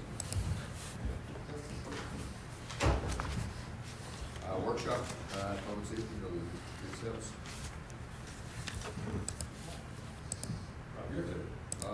Good evening. So just to bring everybody up to speed real quick, over the last several months, staff has been working with Sebago Technics, Grant Hayes Associates, and Allied Engineering on a physical assessment of the building at the public safety facility, working through code assessments, and also working with both public safety agencies, so police and fire, on programming needs. So what that's done for us, we presented a report to council in November outlining the physical needs of the building, but also with a discussion about how the existing facility and the programming match up. So the results of that were a laundry list of physical work that needs to be done, as well as some deficiencies are identified for space for both agencies. About a 5,500 square foot deficiency in need versus available space. So through that process, we've been working with staff, public safety staff. I provided a memo to Cornell in basically summarizing a meeting that we had with public safety leadership to kind of give some really concrete examples of some of the deficiencies that they're seeing that are affecting their ability to deliver the services that they are expected to provide. And we also spoke a little bit about opportunities if a new facility were to contemplate expanding level of service in some areas. Public safety staff provided some ideas on that as well. So basically what we have right now is a well-defined needs and purpose statement. So we understand what the laundry list of problems are. We understand what the deficiencies are on the programming side as far as operations for both agencies. So now it's time to start working on solutions. So the next steps, as they're presented here in the proposal from Sebago Technics for an additional level of service, would do that. Basically, they would take what they have now, the list of needs that we talked about are included in that proposal that I showed you, summarizing all of the mechanical, electrical, code deficiencies, all of those things, and would provide basically a method or some options on how we could potentially solve those issues. So, and we were going to look at it in primarily two investment levels. Level one would address kind of the minimum investment that you would want to bring the building up to code, create livable space, make some additions for both agencies that would address some of those level of service issues that I listed in the memo. And then level two would be a second tier of investment that would, for the most part, address all of the issues or most of the issues that were brought up in the report. So that would contemplate potentially expanding space, certainly some reconfiguration. The difference between level one and level two really is the potential for added space, but also more significant reconfiguring of the existing space that's there to allow for basically creating space out of wasted space, that type of work. So a more involved project. Obviously, we're going to need to find 5,000 square feet of space in that footprint. Probably going to need to contemplate an addition. Those kinds of things would be included in the second level. You said additional space in level one. That's just finding new space, that's not. Level one wouldn't do sort of like the no demo remo kind of approach. Like it would be, I don't think it would significantly reconfigure the way the space is laid out architecturally. It could be so up in the dispatch area, there's some space that we could take there. So maybe that area we could pull the wall down and reconfigure it for office space, but nothing significant, not a significant reconfigure of space. So I guess I wasn't, sorry, you still on. Okay, so level three, I guess we can look at and provide cost estimates for what that might look like, but I'm not confident that, considering the investment level that it would take, that council would have appetite to do a lot of detailed work on, some of those higher. I mean, if level three would be, if we were looking at, I think the one that I spoke about at one point was, well, maybe we could reconfigure how we use the town office, move police back over here like they used to be, renovate the entire space over at the public safety building now just for fire, and then try to reconfigure, say, Keith Anderson building or Birch Street School to accommodate whatever operations got relocated out of here. But so level two right now is based on just square foot estimates is a $6 million project. So a project that would contemplate involving 3, maybe 4 buildings, it's gonna be a $10 or $12 million project. So to my thought, getting the high level of detail on investment levels 1 and 2 would help council understand the delta, what you achieve, cost versus benefit analysis. So what you can achieve for that difference between what it's going to cost you to do level 1, what it's going to cost for level 2. We can provide some square foot based estimating for what a scenario like that would cost. And at this point, that would be the plan to provide you. If nothing else, it might put in perspective what a $6 million level 2 investment is as compared to. So the project we'd take a look at levels 1 and 2. You'd get a detailed scope this time with a detailed estimate with plans associated with it. So there would be concept level plans, of course, but plans to look at, so that the next step beyond this one would be now council deciding at what level you would like to invest in and what direction you want to go. So the goal for this would be, at the end of this process, council would have enough information to begin to consider what specific project you would like to fund.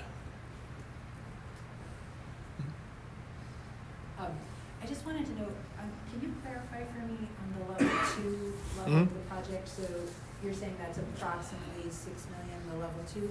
What's unclear to me in the description of level 2, and still even after listening to you, I'm not sure I really understand. I read this to say consider an addition. Mm-hmm. So does the $6 million include the addition or not include the addition? Well, it Right? depends Because on if we need it. right, It will. sorry. I'm not saying when we're all done, the level 2 Right. may not end up being a $6 million project. Maybe if we start looking a little deeper in this, the addition doesn't have to be that big, and we can reconfigure space. But we won't find that out until we do a deeper dive into the way the building is laid I out. understood that. What I don't understand is the $6 million figure assuming the addition or not assuming the addition? Because that matters, right? Like if the $6 million doesn't assume the addition, then with the addition, it may in fact be 10. Well, which is, right I now might at our wanna hear more planning about level, three. yeah, we're looking at 6 to 8 million is what we would estimate with the addition Yeah. of the 5,000? Yeah, it contemplates 23,150 square feet. The current building is 17.5. Going again, from 17 to Yeah, 23. the current building is 17,500 square feet. Going That, to- that would be the square footage that we'd have to work with in the level one. Right, and going to 23 what? And then the needs assessment report, you won't find that number in this report, contemplates filling all of the program needs. And the program needs for both agencies was 23,150. So, and again, just to be clear. Based at $350 a square foot gives you 8.1 million. Okay, so just to be clear, the 6 to 8 million in the level 2 then does include all the extra square footage? Correct. That staff is saying that they need? Okay. Right. And so that means that the companies are saying to us, it's cheaper to build this much addition than it is to move people around and reconfigure 2 different buildings?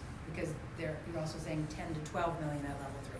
Yeah. So in their assessment, it would be cheaper to add all the square footage we need to an addition to the existing building than to reconfigure anything in this building or elsewhere. That's the Just wanna feeling be now. really clear. Yeah, that's Yeah. the feeling now. We may go through this process and discover something that, changes that, Yeah. but that's why you do that process. You know, Yeah. that's what I wanted to get back from you. That's Yeah. what I've been wanting to Yeah. get the whole time. So much appreciating it. And just one last follow-up about that. Is there already a clear vision of where that there is space, not which part of the building, but that they believe there is the ability somewhere to Yeah. add that much square footage to that building? So it's feasible. Okay, that's Yes. great, yeah. Yeah. Thank you. That's all I had. I guess I was under the impression that we were gonna get some of these high-level conceptual ideas of how we would reconfigure stuff. I thought that's what we were doing, to be honest, so I may be just completely off base. So that was the original proposal, but when we took it to you the first time, we wanted to stop at the end of the assessment phase and bring back that building assessment. So that's what we've been waiting on. So our choices right now are to tell them how many of these levels we want details Nope. for. No, so Thank you. the proposal before you will includes the level 1 assessment, level 2 assessment, a high level assessment of level 3. You'll get concepts and detailed estimates on all of that. So when we come back to you, you will have a list of options ranging from high price to low price Of all 3 levels? of all 3 levels. And we pay an additional fee for that, though? There's another fee we're about to pay to get that? Or have we already paid? That's an That's the 80. So that's the 80,800, yep. The balance of that account that we allocated in FY24 for this process is 91,933. So the funds are allocated in the existing budget. Thank you. So what we're asking is if, would be to put this on the February 12th agenda for approval so that we can get to work on Bringing us back. solving these problems. And that's a 3 to 4 month. I think in here he says 4 to 5, but So summer. 4 months, yeah. What page is the 87 of the stuff that we got in today's agenda? Is it on the? Yeah, it is. The what now? The 80,000? Yeah, the $87,000. That's on page 5. It's of the January 30th Okay. proposal. Yeah. Okay. Thanks. Remind me, Rob, how much of that 5,500 goes to the police and how much that 5,500 goes to that we would need? The for the 5,500. Square feet. Square foot. Oh, How much of that would be the police? I don't recall. I think it's different kind of space too. So PD needs admin space. The biggest need at the fire department is apparatus space. So it would probably in the end look like a couple different allocated equally between the two.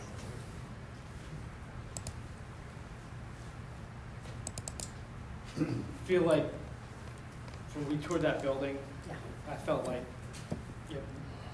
money's budgeted, I feel like we gotta get Yeah. these assessments in, you know, it's critical services, people doing hard work, and, you know, I was banging my head, I didn't do it hard, didn't wanna damage the building any more than, you know, but I was not happy or proud with that space. And I wanna know what it's gonna take to get, you know, our first responders what they need. So I think we need to do this, but and it's gonna be hard. But Yeah. as much, I'd rather vote for library, you know what I mean? It's just kinda, but it's gonna be hard, but it's gonna, I think it has to happen. With the level 1, Rob, it seems like most of that is really kind of maintenance stuff. No? No. It's heating, ventilation, moving some. Well, it's replacing equipment. Place dryers. Right now, it's adding zones. I mean, it's significant work. I appreciated what Dan had to say. I felt like the walkthrough was really helpful, It and was so helpful. huge thank you to Yeah. the staff that made that happen. For me, it really helped me to really see and understand what the issues are, and although I would love it if it were possible not to spend more than level 1, I really feel like we're gonna be looking at something more than that in order to deal with serious space constraints that exist there and Right. major.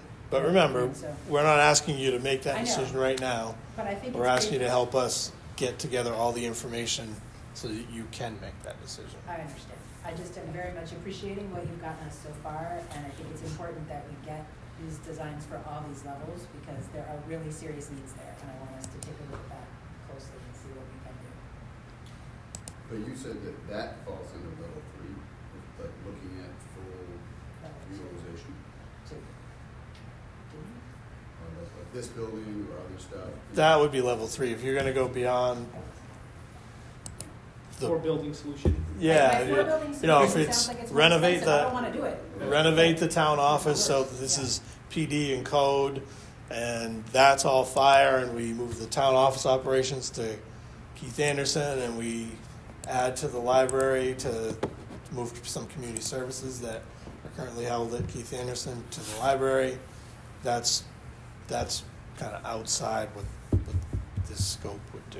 Right, what they came back and said that that's more than adding the square footage. We would give you, for reference, to make sure, you know, for perspective, I guess, for no other reason, we will work on some square foot, you know, impact of investment kind of numbers for you, so you can see that 7.2 million for level 2, or 14.8 for level 3. And provide you with pros and cons for both. That's great. And then you would know way better. I'm just assuming 100% that it's cheaper to add on to there than to just give it all back to the fire department and then just build a police department for $6 million like somewhere else. Just like it's just a thought. Yeah, so Where do you wanna be, Danny? if you, Have like a police building That would for be- $6 million instead of having. that's going to be kind of a medium. That's going to be 2.2, 2.3 maybe level. But yeah, it would be, I think, based on the way construction is going right now. Yeah. Of course, the longer we take, the more expensive it's going to be. But you're looking at, so $6 to $8 million project just to build a police department. And then you're still going to need to do the $2 to $3 million at the fire department to bring that up to. So I don't know, you No, I know, was just, 8 to 10 instead of 6 to 8. I just wasn't sure what. I know you guys. At this point, all of that's on the Saying table. it So because I wanted to just feel it. I know. And for those of us who don't know as much as you do about building, can you explain to me and to the public, just so it's on the record, like why is it so much more expensive to actually reconfigure rooms in an existing building as opposed to build an addition? so much more Well, you were expensive. saying it'd be much more expensive if we moved the police over to the bottom level of this building and reconfigured the upstairs to be the offices that are downstairs now, upstairs. Why, I mean, logically, that doesn't make sense, right, to people who aren't in Well, this field about why is that more expensive than building a whole new addition? Yeah. So the current use doesn't meet the needs of what that police department used to be. The So you're, downstairs space. right, so you're Right. reconfiguring that entire space. Plus, you're still reconfiguring that entire space over there to meet the needs of the fire department. Plus, now you're relocating other departments, other aspects of the municipal government that also need to be. So we couldn't just say one day, okay, town office, Right. you're gonna be at the Keith Anderson building. Right. Because Yeah, so now I there, understand. you see what I mean? So Right, it's sort of the domino effect as But things that- start to fall. Right, but that means that what we're not doing is building an addition on that building. Mm-hmm. So what you're saying then is that reconfiguring, we have to reconfigure a lot of that anyway, but reconfiguring this building is more expensive than adding the addition over Yeah, there, right? reconfiguring 12,000 square feet is more expensive Than than building that. adding 4,000 or 5,000 on that building. Yeah. That's just what I wanted to be clear about Yeah. for the public, because it's not necessarily intuitive, right? Yep. To think like building a new thing is cheaper or addition is cheaper than reconfiguring spaces. Thanks. But just think about if you wanted to make your bedroom your kitchen, and you wanted to make, your den your bathroom, all of the things that would have to happen times 100. Is this 12,000, this bill? What is it? It's if that's 17, then yeah, this is roughly about that size, right? Thank you, Rob. Well, we've got the funds allocated. I think it's probably safe to say we definitely want getting additional information. I won't speak for council, but, I'll vote yes on. I'd like to put this on the agenda for the February 12th meeting. Is there any public comment on our workshop? They can't hear you. People here, Ken? There are people here. This is You saw you- 300% I saw you increase looking in our at the usual- screen. Usual audience attendance. I saw you looking at the Let's screen. move quickly to community development. Dan, Barry. So quickly, we've heard from a few people on the train issue, and I think given the time and given the fact that we're not audio available this evening, kind of like to just quickly, like, what are the next steps we can take to get? We know that trains are moving faster through Orono now than they were not too long ago. We know that it's likely that we're going to see more train traffic, and I think there's a conversation to be had about how do we make people aware of what's going on. If people had questions, there were certainly limits to what the town can do. We can't just sort of slow the trains down, but there are things potentially we can talk about in terms of the safety of our crossings and engaging with the community. So to that end, what's the next step for us? And Rob, I know you've talked with the folks at DOT too, so, and I did, and I know that was cumbersome, but I would like to see us bring the department in and have a conversation with us if staff thinks that's. So I haven't seen the nature of the comments that you've received. So is it specific to the crossings themselves, or is it just I saw trains and now they go faster? Because it is. So there's a couple of options there. If they're not necessarily bringing into the question of whether the crossings themselves are safe, we could spend all kinds of money on crossings and still people think they're going too fast Right. through the neighborhood. You know what I mean? Because in a lot of our neighborhoods, the trains are going through people's backyards, and yes, you're not supposed to go near the trains and things like that. But just the feel out of, I'm sure, is something to get used to. So for many years, the speed limit on the tracks was 10 miles an hour because the condition had deteriorated to that point. CSX, the new owners of that train, that railway, has invested a significant amount of money in bringing the level of the tracks up so that they can get their trains through quicker and carry more freight and make the investment efficient. So, like you said, you should expect that the railway company, CSX, is going to continue to try to make, like you said, more trains moving faster. I don't want to speak for it because I have no control over it or whatever, but I would think they're not going to obviously push the speed of the trains or anything like past the limits of the safety of the tracks themselves. So, But there are 3 levels, right? Because I understood it from talking. yeah, with 1, Nathan. 2, and 3. Yeah, and class 3 is 40 miles an hour. Yeah. That's moving. If you Class 3, yeah, I mean, you can tell the difference between a train going 10 miles an hour Yeah. and one going 25. You certainly can, Yeah. and that is but it should be importantly noted that it's not unsafe Yeah. because they've made this big investment in the tracks. arguably safer But- than Yeah, safer, Yeah. and talking with DOT, there's all kinds of different angles with this, but a train moving faster through your neighborhood has its benefits, right? It's there for a shorter amount of time, so crossings aren't blocked for that longer.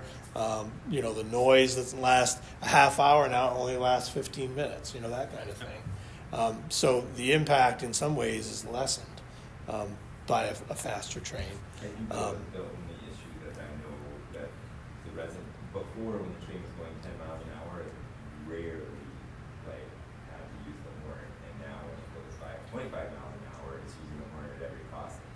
And so at the middle of the night, people weren't used to that. All of a sudden they're getting woken up because there's a horn going off every, Right.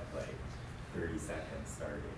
It goes, well, not 30, but a couple minutes, and then a couple seconds, and then a minute, and then, and so Yeah. it's going off quite a bit. So, Yes. I mean, I think if council would like to bring it, so they offered to either bring somebody from the DOT in or somebody from CSX. They have communications people that can come in and speak to the safety of the trains and their approach. They have no option for not blowing the horn. They have to do that unless we create what's called quiet zones, which would mean that we would have to have a significant investment in the crossings. Like a level 3 investment. Yeah, so we have 7 Teasing you for your crossings. last agenda For item, sure, so, for yeah. sure it would be, but Yeah. they have to be physically blocked. It's a big time change that the railroad wouldn't do voluntarily. So- could we look at the schedule and see when we can schedule the next available workshop time, Monday night workshop, and perhaps have a representative from the CSX come in and Sure. do some public education with us, answer some questions. And I think it's I don't want to speak for. Okay, we can. Yeah. Thank you. and I do think, I think we've got an interest in Coda that because we've had some outreach, I think I'd like to make citizens aware of it. This is, it's almost like a service, and like an educational thing as much as it is, I'd like people to live, particularly butters to the train, to know that we're having the conversation, they'll tune in. And I think it shows responsiveness to a need that, or an interest that's gonna be growing in the community. And I think it would have eased the transition if we had them here before, not that they would have known that, but, here to tell people this is coming up so that people were aware that it was gonna happen. And so if it's gonna go to 40 miles an hour, it would be nice for them to let us know so that. Yeah, I'd be interested to see what their plan is in terms of. I would not. Again, I don't want to speak for the railroad, but Yeah. I would be surprised if they upped the limit, especially in, I guess urbanized area, in the town to 40. Maybe in open space, between Lincoln and Howland, you can go 40, but I would Easy, think go as fast as they want, easy. or Oak Town. Sorry, I can't help it. So I remember, have there been multiple clean fires in Memphis? Maxwell's people, we had Marguerite, I remember Who's- Marguerite. I Was had- there other ones too? I had verbal. Yeah, mine get over too. Yeah. I did have one other thing, if we're bringing folks in, so we've mentioned the horns, we've mentioned the speed. The other thing, I think it was Marguerite, but someone brought up also concern about what they're carrying and whether there's, anything toxic chemical-wise that they're carrying. There've been big publicized spills elsewhere in the country.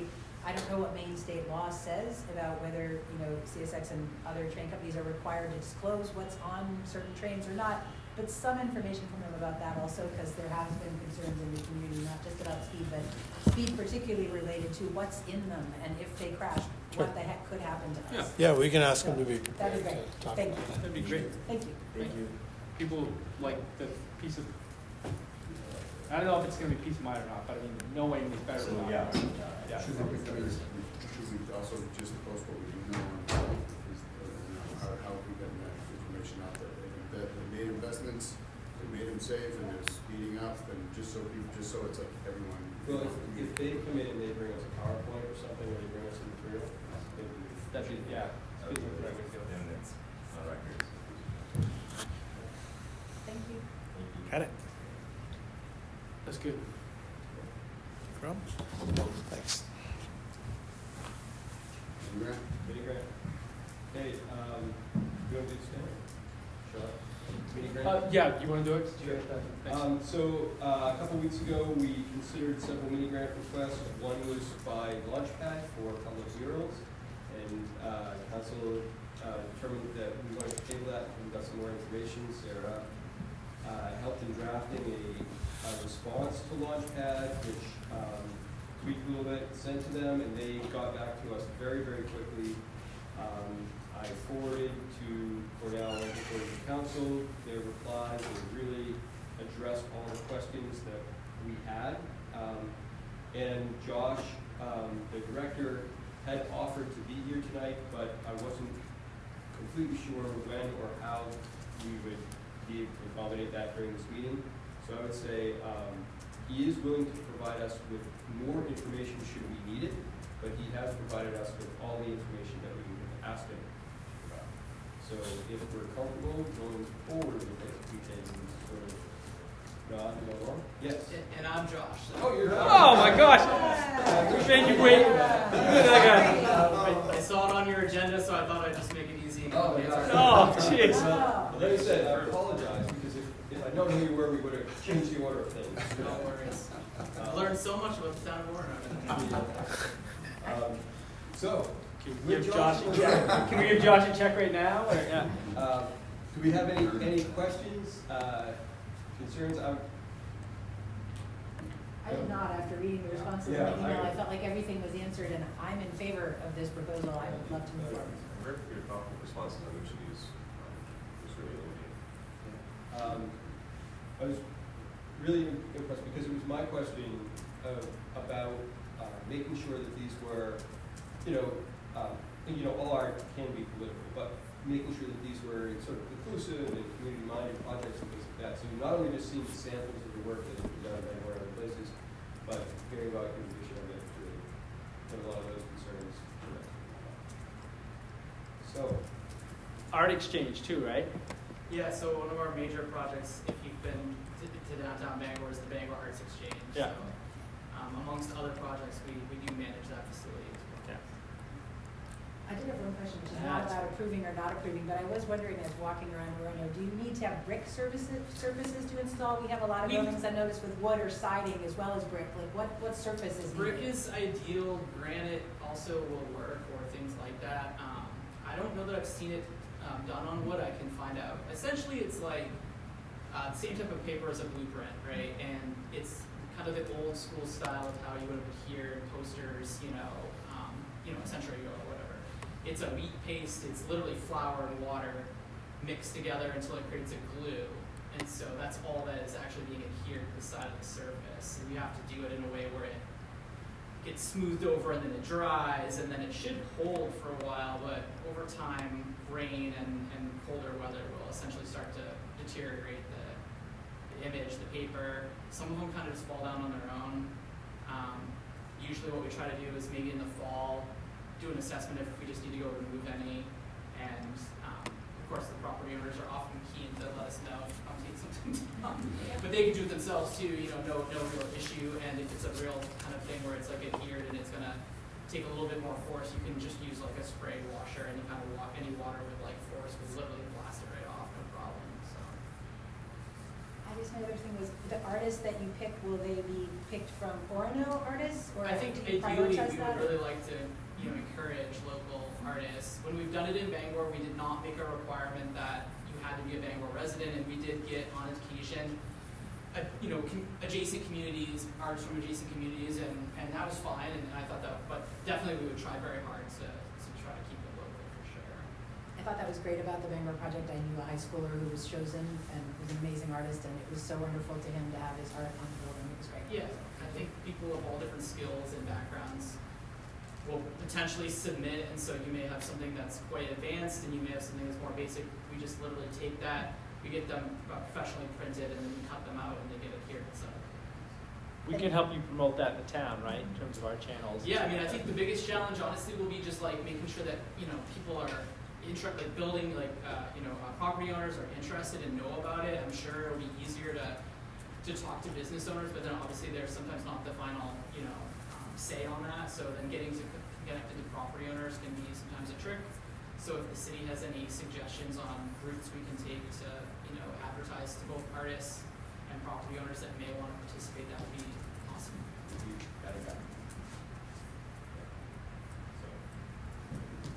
That sounds great. So So you don't need this on a future agenda, this is committees can, Are we all in favor?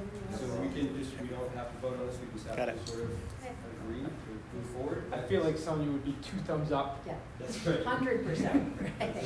So thank you for your written response. Thank you Thanks for for being coming here. in tonight. No We're worries. really excited to go Appreciate it. forward. I think it's a really cool program, and I was glad to see that you guys, took a chance to do a lot of projects that are encouraging community involvement. I think So the way we operationalize this is you'll receive an email from the town manager's office, and, that is pretty simple, pretty well done for that. Thank you so much. Thank Thank you. Town council, chair, and manager reports. I have no report other than the launch campaign. nothing from me. Okay. Then let's have one more opportunity for public comment. Yes, please. Relating to the mini grants, so what would happen if a project was approved, money was paid out, and then unforeseen circumstances happen and the project can't occur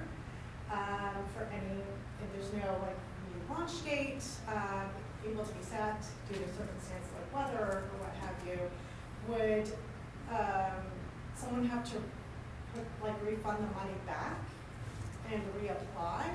Or would that carry over somehow? What would be a process for that, just in case something happened? We had a discussion about that. Do you want to speak to that, or do you want me to speak? Well, in the email exchange with the gentleman who just left, there was a discussion about it specifically with his nonprofit. I don't know if we made that an operational policy, but in his case, he said they refund the money back to us if they don't complete the project. In his email, he made that clear. I guess I don't know the answer in general.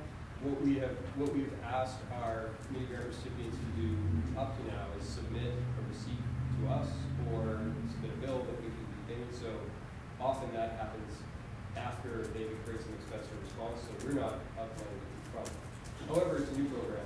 The policy is pretty ad hoc, and the amounts really in terms of the town's whole budget are small enough that I think we can work with individual vendors. And in this case, it was clear in their proposal that we would need to pay upfront. Yes. And we are agreeing to that. But Yes, the in decision we're this making case. tonight, in this case. So I think there are exceptions where we can say we're paying that upfront and we're trusting this nonprofit will pay us back if they don't know about it. Thank you. All right. We don't have any online public comment tonight. Rob is here, and I know before you, I know we're going to adjourn, but on the Route 2 Corridor project, so I thank you for the email back, that was phenomenal. So I don't know if you have questions, I but do have just one question, but after. go ahead, no, you go ahead. I just have one question, Rob, on that 28th, I've been looking on the website to find out what time and where it's going, that meeting's going to be, and I'm not very tech savvy, so I haven't found. We haven't posted anything on it yet. That's So we on don't my know list how this time or week. place. Yeah. Okay. It's going to be here, Okay, 5 o'clock. 5. 5 o'clock, just Yeah. because this is something that my whole neighborhood is really interested in, since Mhm. I live on Main Street, and so February 28th. when I say the 28th. Yeah, then we'll I'm be like, putting wait a that on minute, the I know count. it's on the 28th, but I don't know Yeah. where, but I don't know when. We'll be putting it on the town calendar, and I'll be starting to put out a bunch of notices and stuff on Facebook and all of that. That was just the big question I had at the moment, but And something else might start. I had something about that too, but go. So are you sure you want to? I'm sure. Yeah, really good. And it's mostly a chance for people to be heard about what their concerns are with the corridor now, right? So this is where Yeah. my partner will come in, her concerns about speed, or and someone would have a different concern about. Yeah. Okay. Okay. And that was, my follow-up was that I really appreciated your email back that helped me to really understand, like, oh, this is how this works. There's Yeah. community input at this stage, and then this happens, and then there's more community input, and then this happens. When we put something up, could we, I know it's gotta have a flashier title than just about the meeting, but could there be some follow-up details to let folks know there are like 3 stages where as a community member you get to have input, and I think I heard fear in the community about, is this the only meeting, and what happens after that, and is the design Yeah. locked in stone? Which was So what this led me is- to bring that question. Yeah, up, so.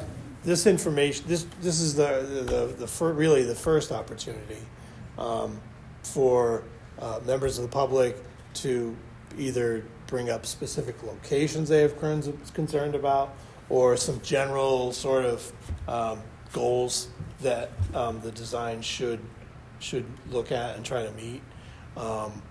The consultant will take all of that input in, put it together with some of the work that we've already done to make sure, for example, I know that we need to do something at Westwood, right? So that we've been sort of playing with some thoughts on that. But we won't present any concepts at this point because we want to make sure that we take the input that we get on the 28th and work it into what the proposed solutions are. And there'll be some, particularly in the larger things like intersection improvements and things like that. The consultants will probably work up 2 or 3 different kind of options that will then in May or June be presented back to the community for further input. And I love this is terrible, those kinds of things. And then after that part of the process is done is really when the study, the initial planning report, gets finalized. That goes to DOT for approval, and then they'll put together the RAISE grant, and then that's when we have to decide if we want to fund it. Either way, if council gets as much input as they want, if they choose, because the ultimate goal is to fund the project, right? So if we're not giving you the information or making the changes that you can support with a funding decision, then we need to make changes. So So even at that 3rd level, you can make changes Yep. in those concept designs? Yep. So people Absolutely. have a lot of chances. Thanks. and each, obviously it's sort of an iterative process. You're going to get Easier at the deeper into the details. This first meeting is very high level concepts, basic stuff. So we're not going to pick the light bulbs out, kind of like incandescent light bulbs out. I'm not. That's right. We'll get to that though. Color of the pavement's been determined. Thank you very much. This is going to be really exciting. Thank you. If there's no further public comment, Thank you. Good stuff. All right, Dan, my neighborhood's already messaging me about the train section because they can't zoom in and hear us. Is this accurate to what we just said? Just read, I'm about to send it to Webster side en masse. For now, I have a funny sort of envelope For you before we hit it. Well, I believe it's still